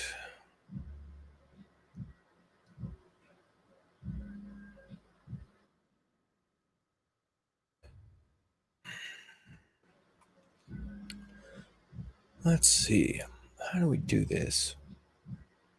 Well, first of all, I'm going to ditch all these trees. It's just going to take a second.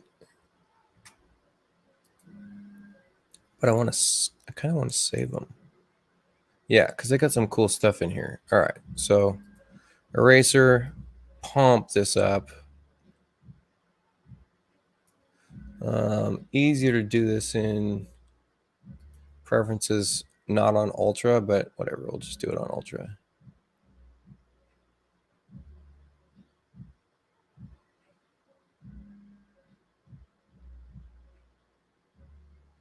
Show you the reason why I'm doing this a little later. This is a pro trick. In fact, I've never even seen this in any of the videos out there. So you're only going to catch it here in this little live feed. Ha.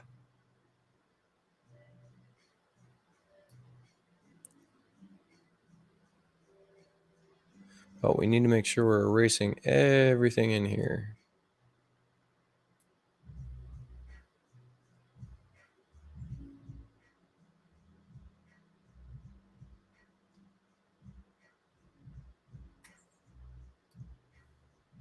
We could also turn off everything else in the meantime, make this move a lot faster.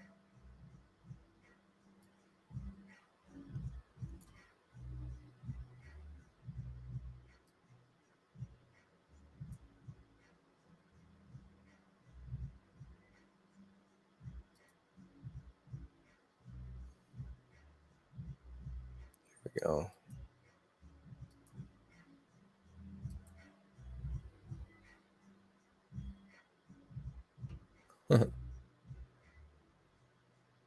This is still moving slow, man. I'm telling you.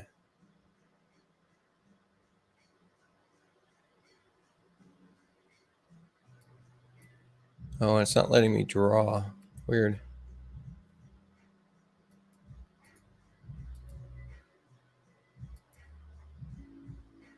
Huh.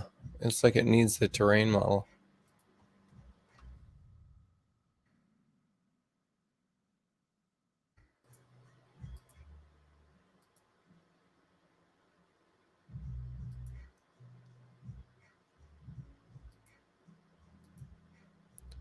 Can we filter for vegetation? No. Terrain.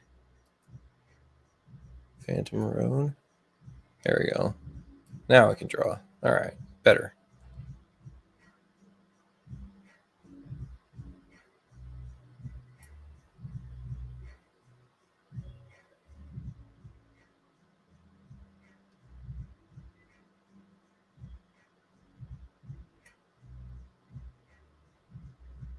I think maybe it's hard to stream in Twinmotion. This is just such a graphics card hog. I can barely move right now. Let's go.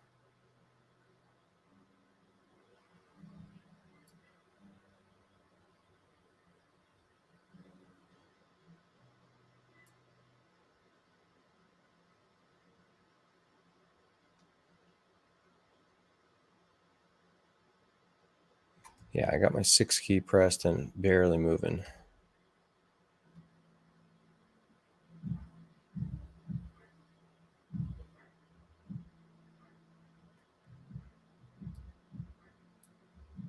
Okay, that's it. Erased everything because that node just disappeared. So now that you have that, all, let's kick this back to all. Okay, so painted vegetation, I'm going to rename this. For now, it can just be the Jones. What is this? This is evergreen terrain. And then if I get into my library, user library, models, landscaping, I can save this. It won't give me a preview, but that doesn't matter. So I'm going to add this to user library.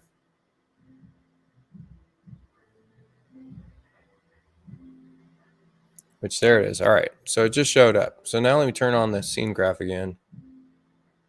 And we'll just zoom into selection. Right click, zoom selection to main house. There we go.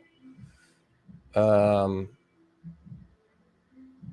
let's go. What is so slow? All right, I need to change my preferences because this is just super slow. We're on high, but let's go to medium. Why not? All right.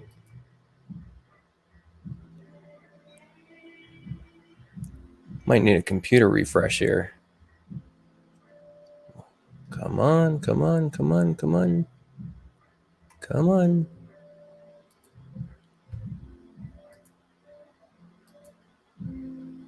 Come on.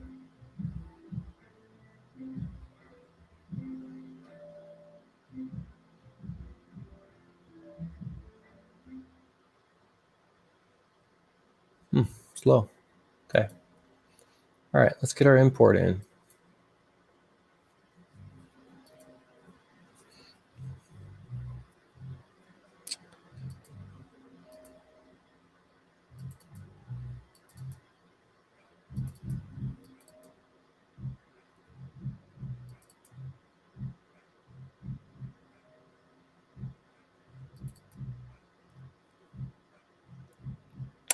Keep hierarchy? No, we don't want to. In fact, we could collapse all because it has its own color coding. So that should be fine, I believe.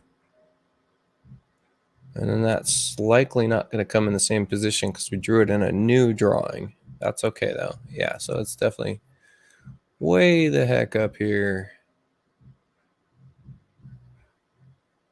And if I'm organized in my tree here, hopefully able to spot this pretty easily. Yeah, so terrain came in as one object. I don't know if that's good. I might have needed to switch that to different, broken down by material. In fact, let's do that. Nice when you delete things like that, you can purge your materials, by the way. Let's just do a material selection.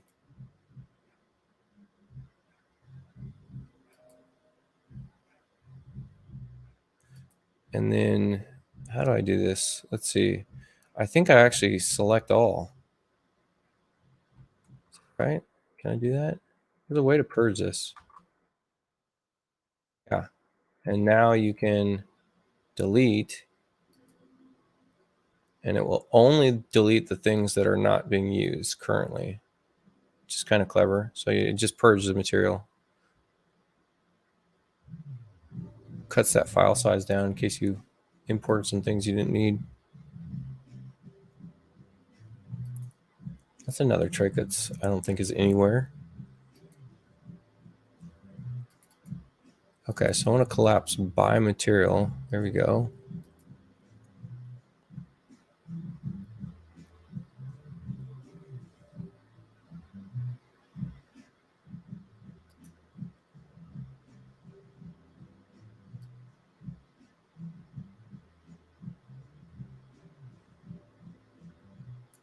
I'm going to use this center positioning node, hopefully to help out.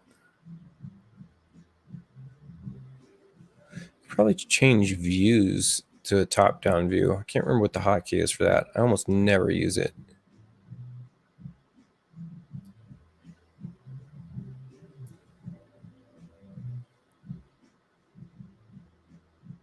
I gotta look at my statistics. Something is going on here. I can barely move.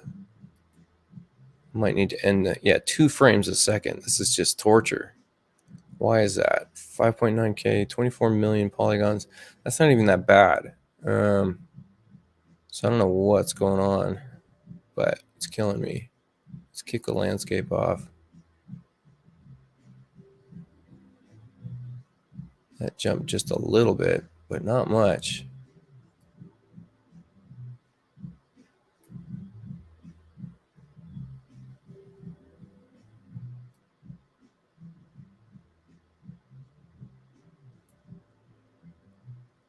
Well, all right. It's looking pretty already. So that needs to kind of tuck in right about there. And then right about there. There.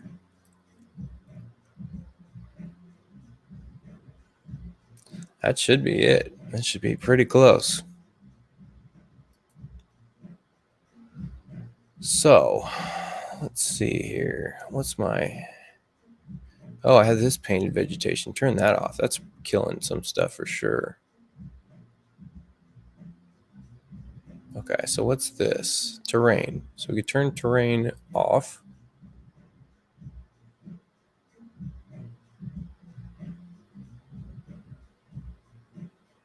That was terrain. Then what was this? What's this? This is the rest of the model that I kind of floated in.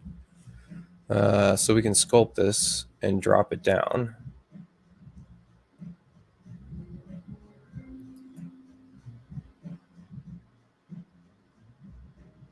Let's just do like eased.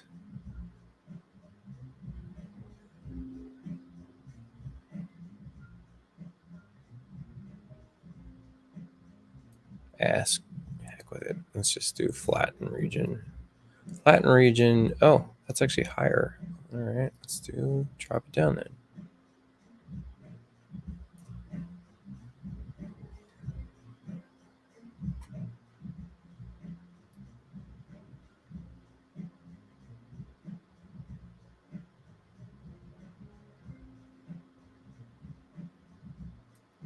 I see that comment. That's funny.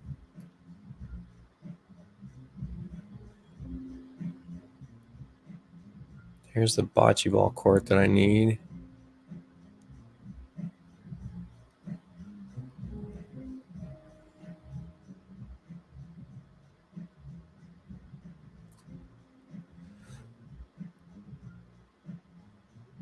Painted vegetation 3. I wonder what this is. This is some rocks and some grass. I could probably redo that. Let me just delete it then. It's easier than having to try to erase it.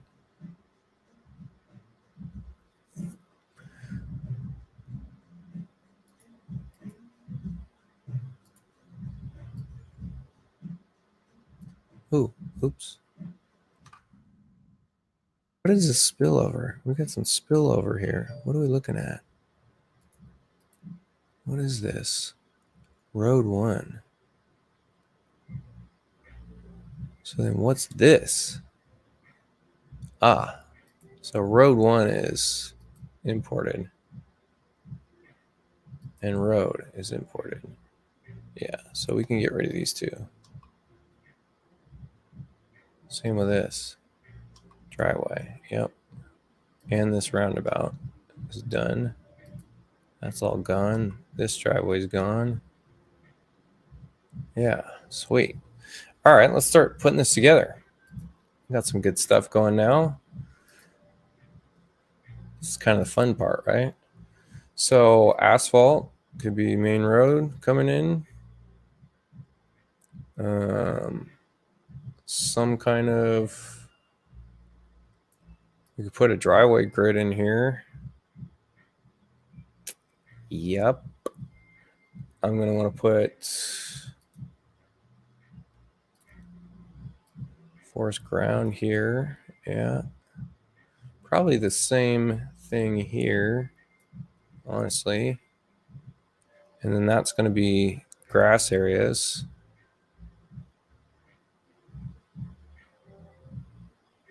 It'll be really fun to put water in here. So we've got some kind of graveled area.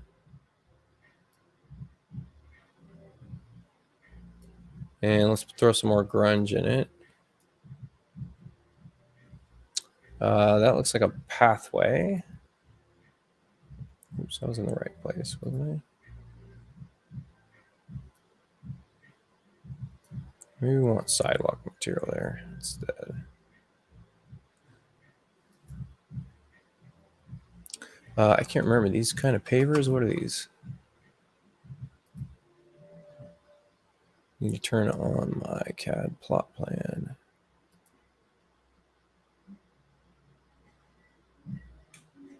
Some kind of big, heavy rock, huh? 2-inch deep, 3/4 inch aspen gravel. Is that right? Okay. So yeah, this is essentially this. Although it looks different. Let's do that one.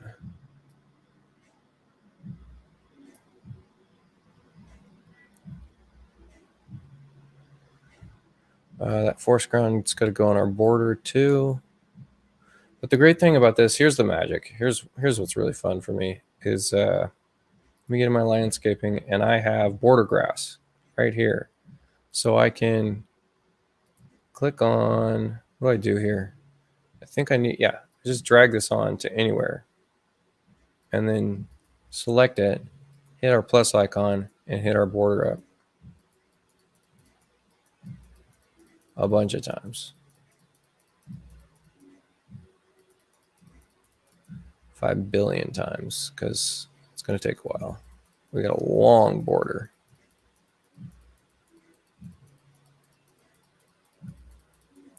And then I can also go back to my library, user library, team models, landscaping, and grab, let's just go grass 1, throw it here.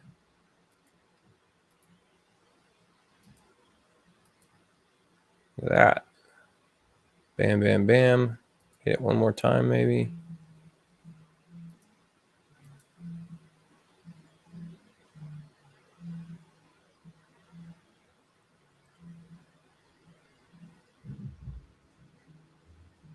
Yeah.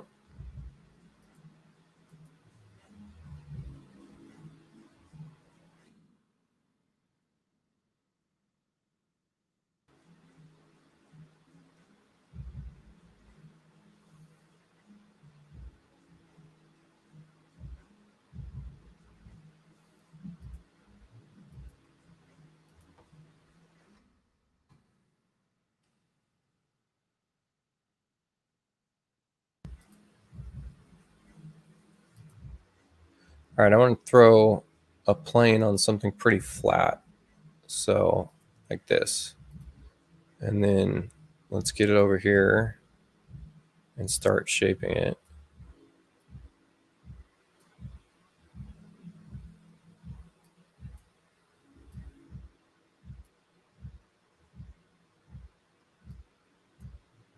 Or how do I want to do this? How do I want to do that waterfall? I'm not sure exactly.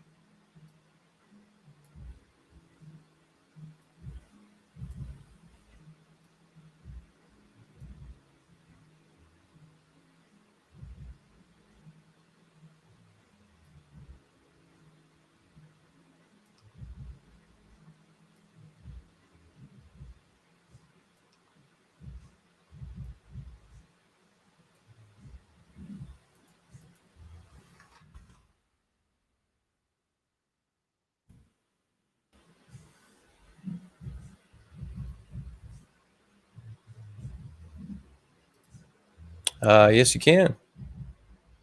Yes, you can crank up that triangle count. Yes, you can.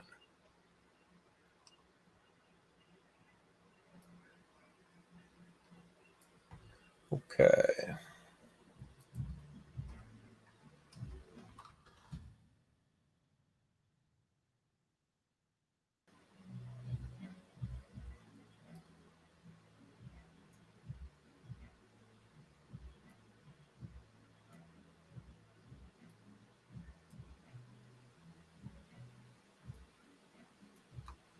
That's probably going to be it. Something like that.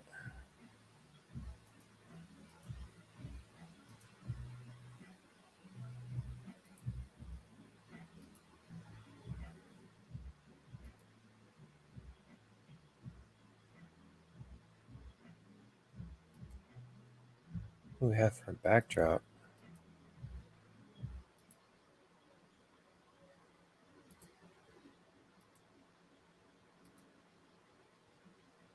Oh, that needs to change.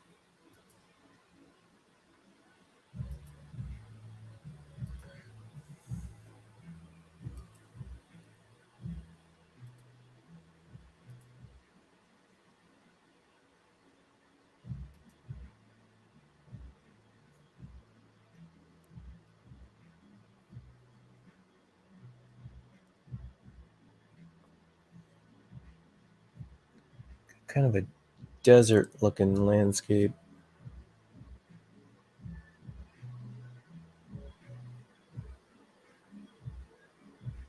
For now.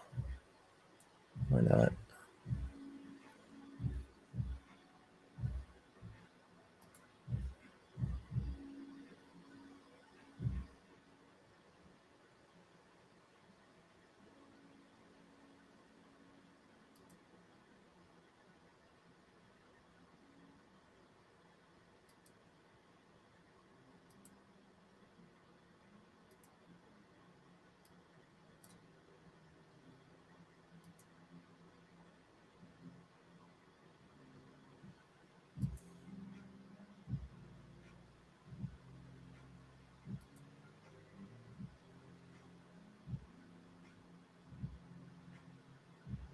Okay, just wait till we get all everything else in there.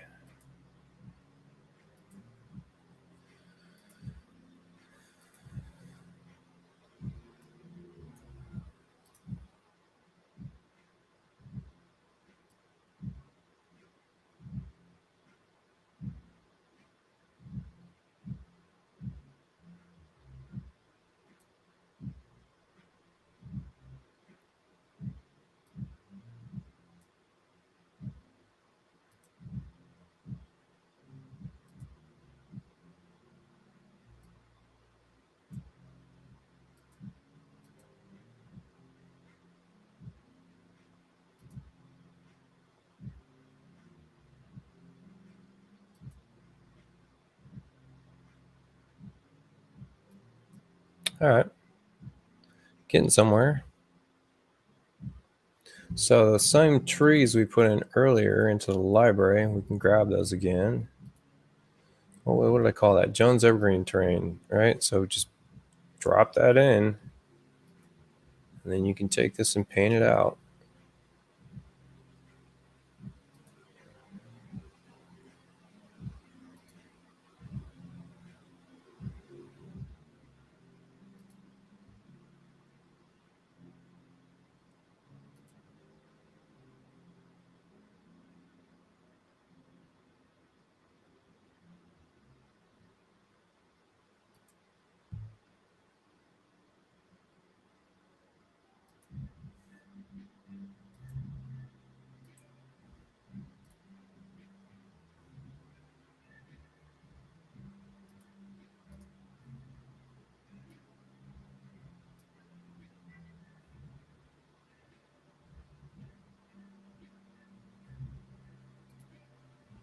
I think this is some kind of gravel road.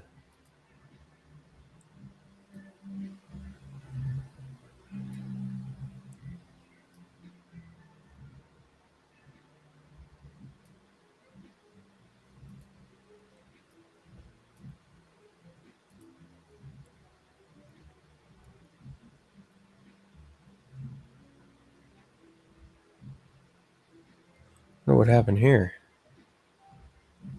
Oh, this is the old one.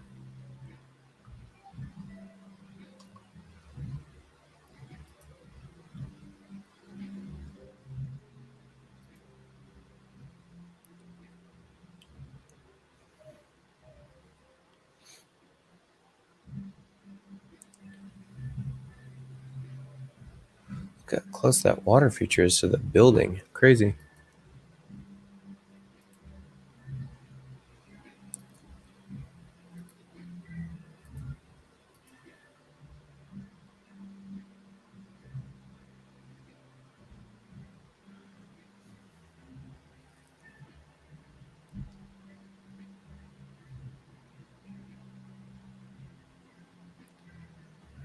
Let's see.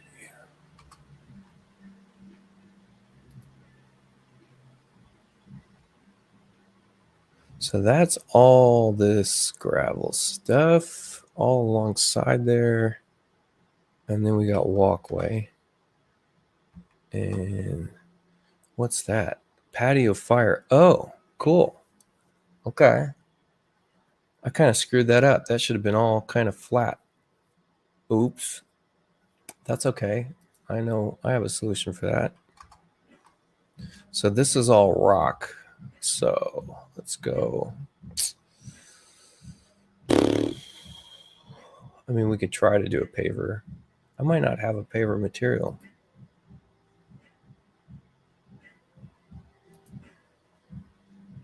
Oh, I do. Oh, well. I mean, I guess that's not half bad, but it's rolling into here. Kind of want to do this practically instead of. So let's do it practically. So let's go underlay with that, or rocky ground could be. Let's turn this lighting down because it's hard to see. There we go.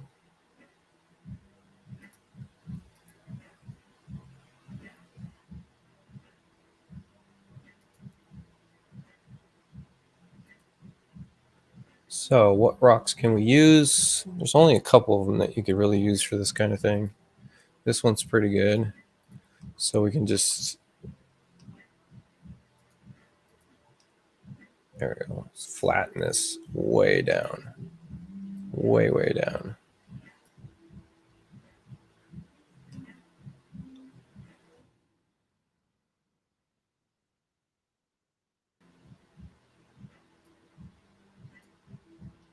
This just takes a while. I wish it defaulted to copy instead of instance.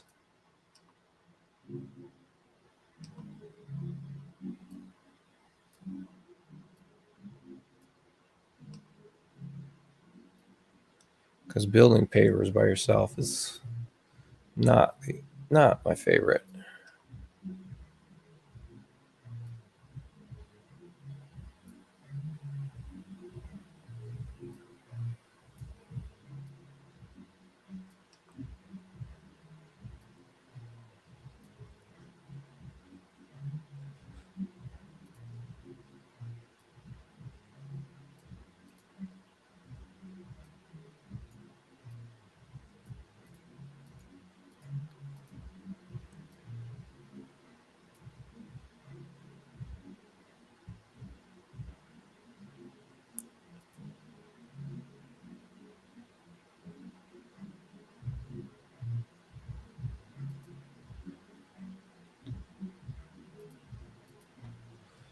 They have pavers. I wonder if they do.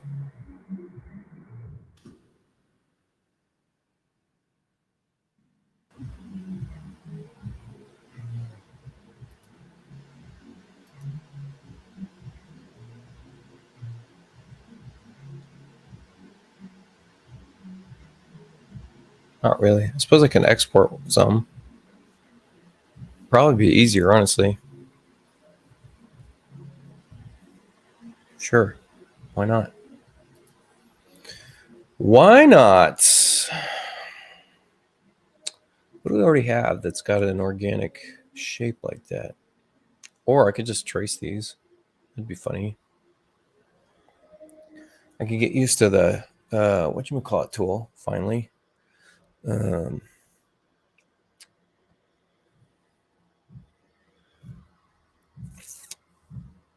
what is it? Kidney shaped thing doesn't do. I mean, kind of does what you want it to do. Huh, funny. Yeah, that does exactly what I want it to do.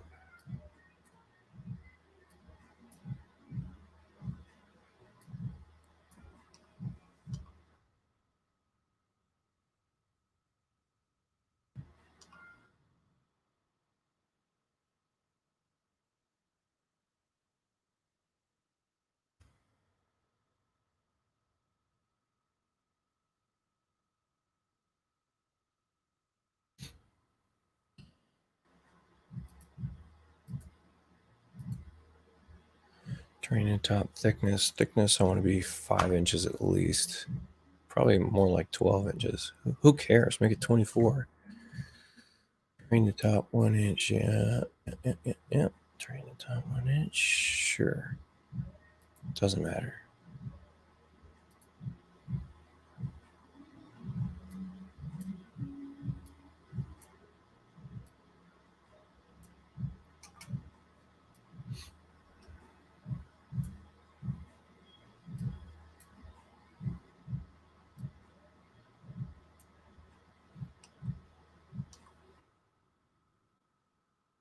You have a suggestion, huh, Patrick? What'd you say? Yeah, you can, but what's faster? What do you think's faster? I think this might be faster. You can grab rocks, but positioning them in a paver pattern probably be kind of tough. You think they have? I mean, there's a difference between just their rocks and pavers. Like this is actually supposed to be like a decorative paver. I don't know, unless you know one in particular that you know works well. I don't offhand. But I mean, this is nice because it's kind of dynamic and quick. Because I can convert these to a polyline solid when I'm done.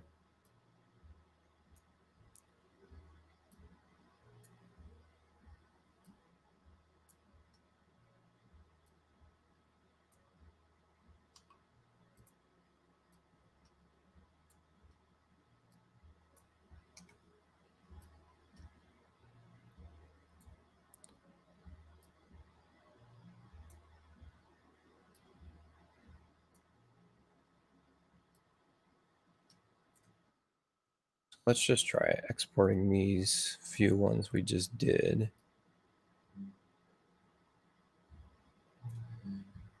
And let's see, can I convert this to, it'd be funny as if I had these all overlapping in a way. I can convert all these at the same time to a 3D solid. Yeah, 24 inches. Sure. And then I'm just going to copy this and paste it into this.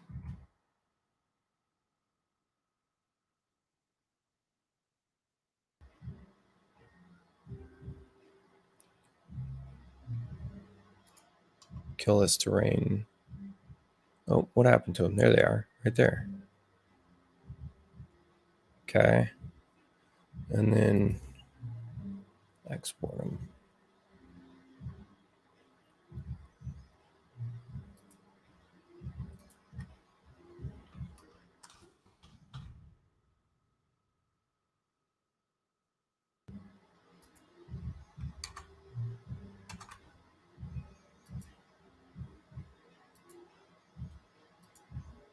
I don't know. I don't know if this was a good idea or not. We're going to see, though.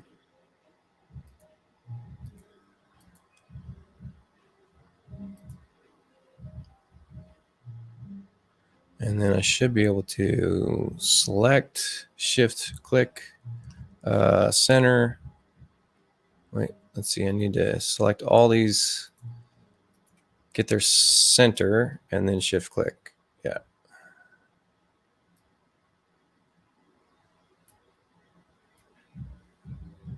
And now I can mess around with these.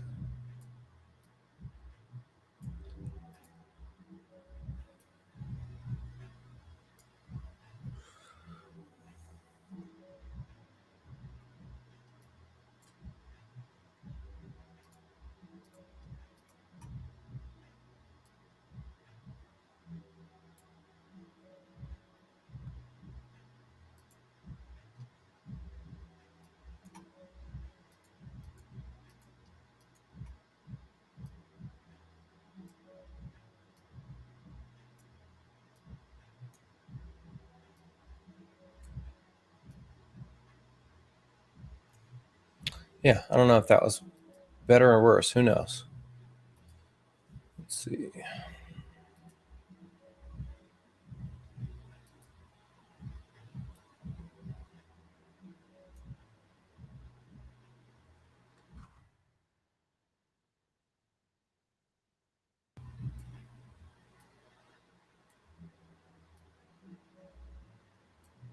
What is this, a glitch happening right now? Why is this, that was weird.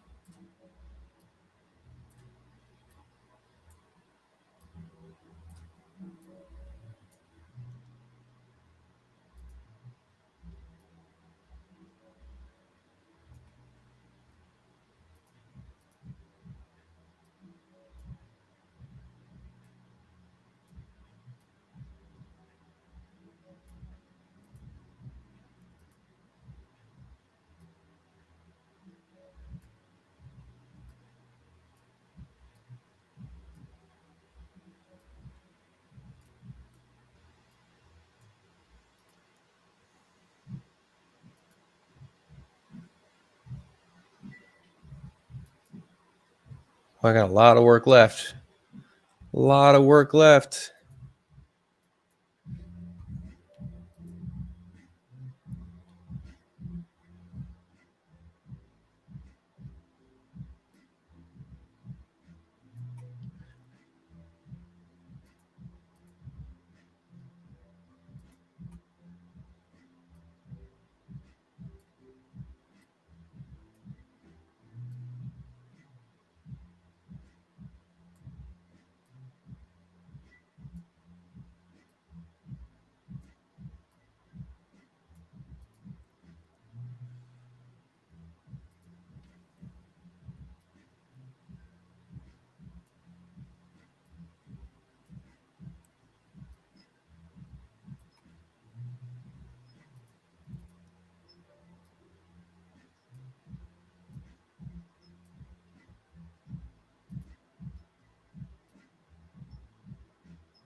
Let's see here.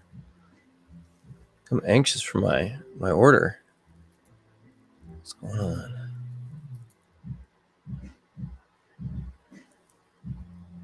Hey, it's here. It's here. Ha ha ha. We got to put it on pause. About to go do an unboxing. This just turned into an unboxing channel.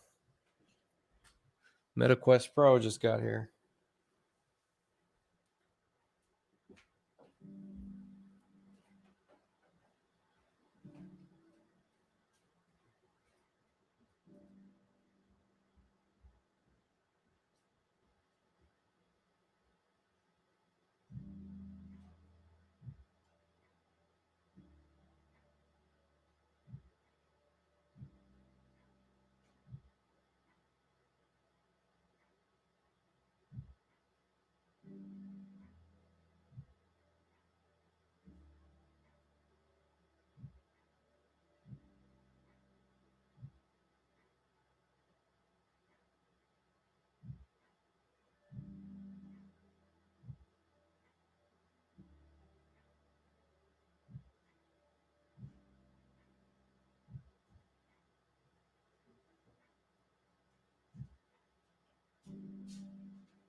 Ethan, what do you think of your 4090? You happy with it?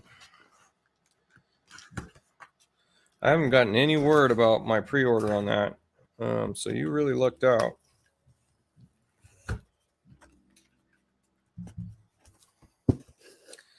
Oh, pretty little shiny box. I'm not any good at these unboxing videos. I think that's actually a skill set people have.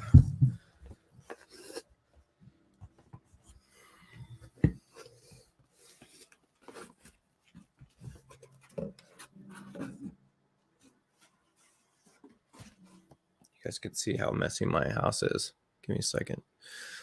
My office right now is terrible. I just switched to this office, so hasn't been built yet. Yeah, something like that. Oh, that's goofy. How do I get rid of that? Mm-hmm.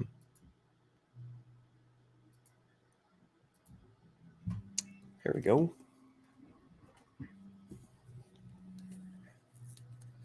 Shiny.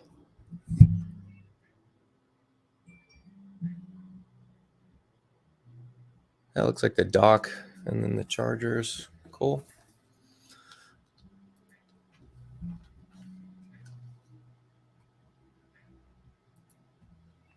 That's kind of crazy. The real time and real time. The real time.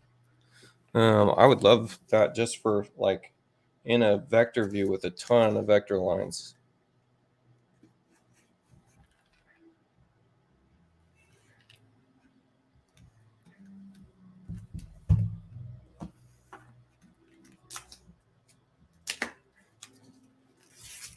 Oh, they gave you a quick and easy way to rip this open. Cool. Does anyone really ever care about the packaging though? I mean, I like it. It's nice. Feels nicer because it has cool packaging. I really just want to get to it. Give it to me.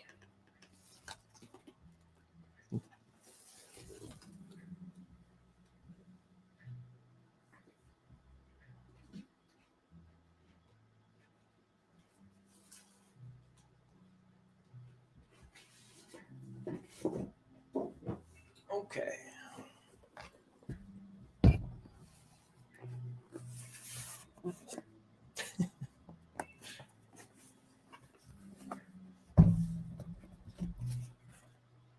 Oh, that's slick looking. Look at that.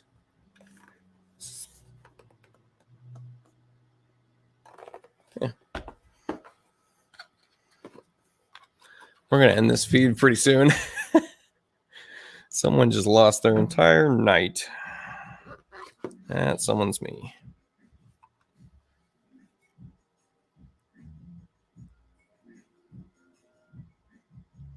Hold power for 2 seconds, hold power for 2 seconds, and adjust.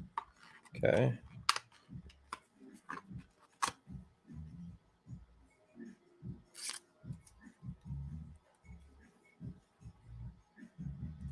They've been talking about how comfortable this is, but I have an adapter strap on my my other Quest, and that thing's super comfortable. So there's some kind of power here. 1002. Yeah, all right. Boy, it's got that new plastic smell. I see what they're talking about with the pass-through mode. Man, this lets a ton of light in. Crazy.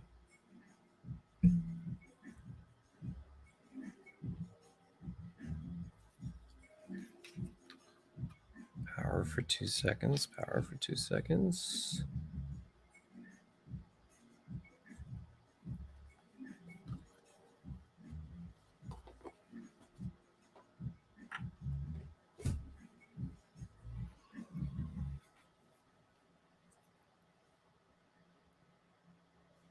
My main thing was, is the resolution good enough on this to be working in this every day?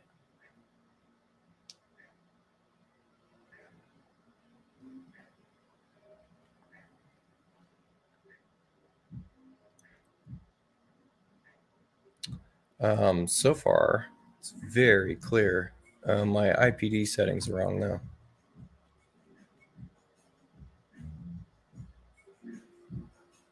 Wow, it's really clear.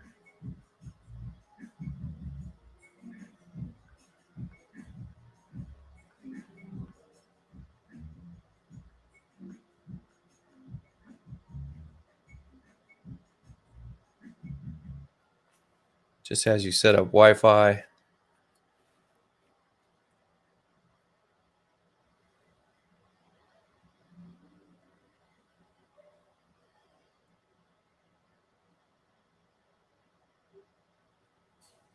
Says to adjust the wheel. Oh, we've got a depth adjustment on the top here. Feels like here. Okay.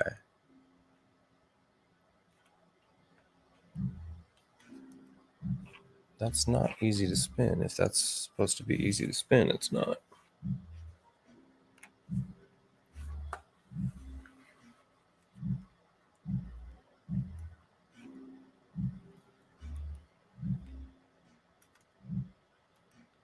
Interesting.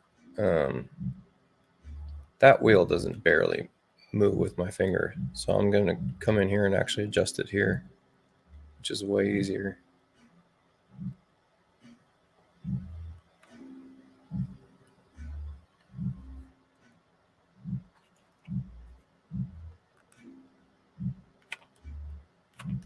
Oh, there we go. Yeah, you need a real good push on this. Wow. Okay, this is super clear. I'm going to be working with these every day now, probably.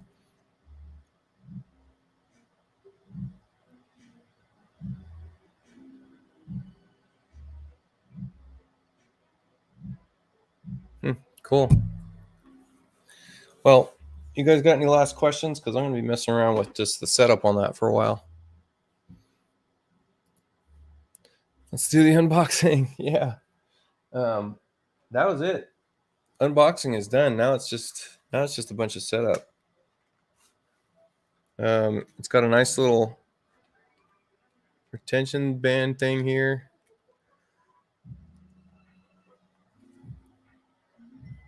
Yeah.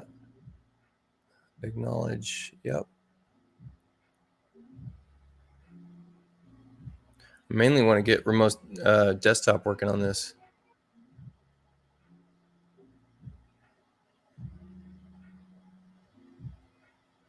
Okay, now it wants me to charge and all that stuff. Yeah, so I'm gonna take off, guys. Go set this up. Go have some dinner. Go have a good night. Come back to this massive project later on. Yeah, cool. Thanks for the people that kind of hung out, man. 3 hours we've been going. That's a long time.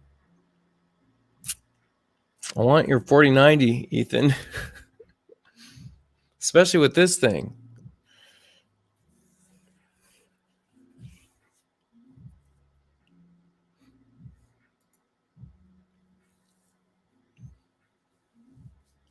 Yeah. I'll play around. I'll post something about it, I'm sure, tomorrow. So let you know what I initial impressions. I already think it's clear enough for me to work in. But I already felt uncomfortable. So there's going to be some like acclimation time in there. Yeah. Anyways, till next time, guys. Enjoy.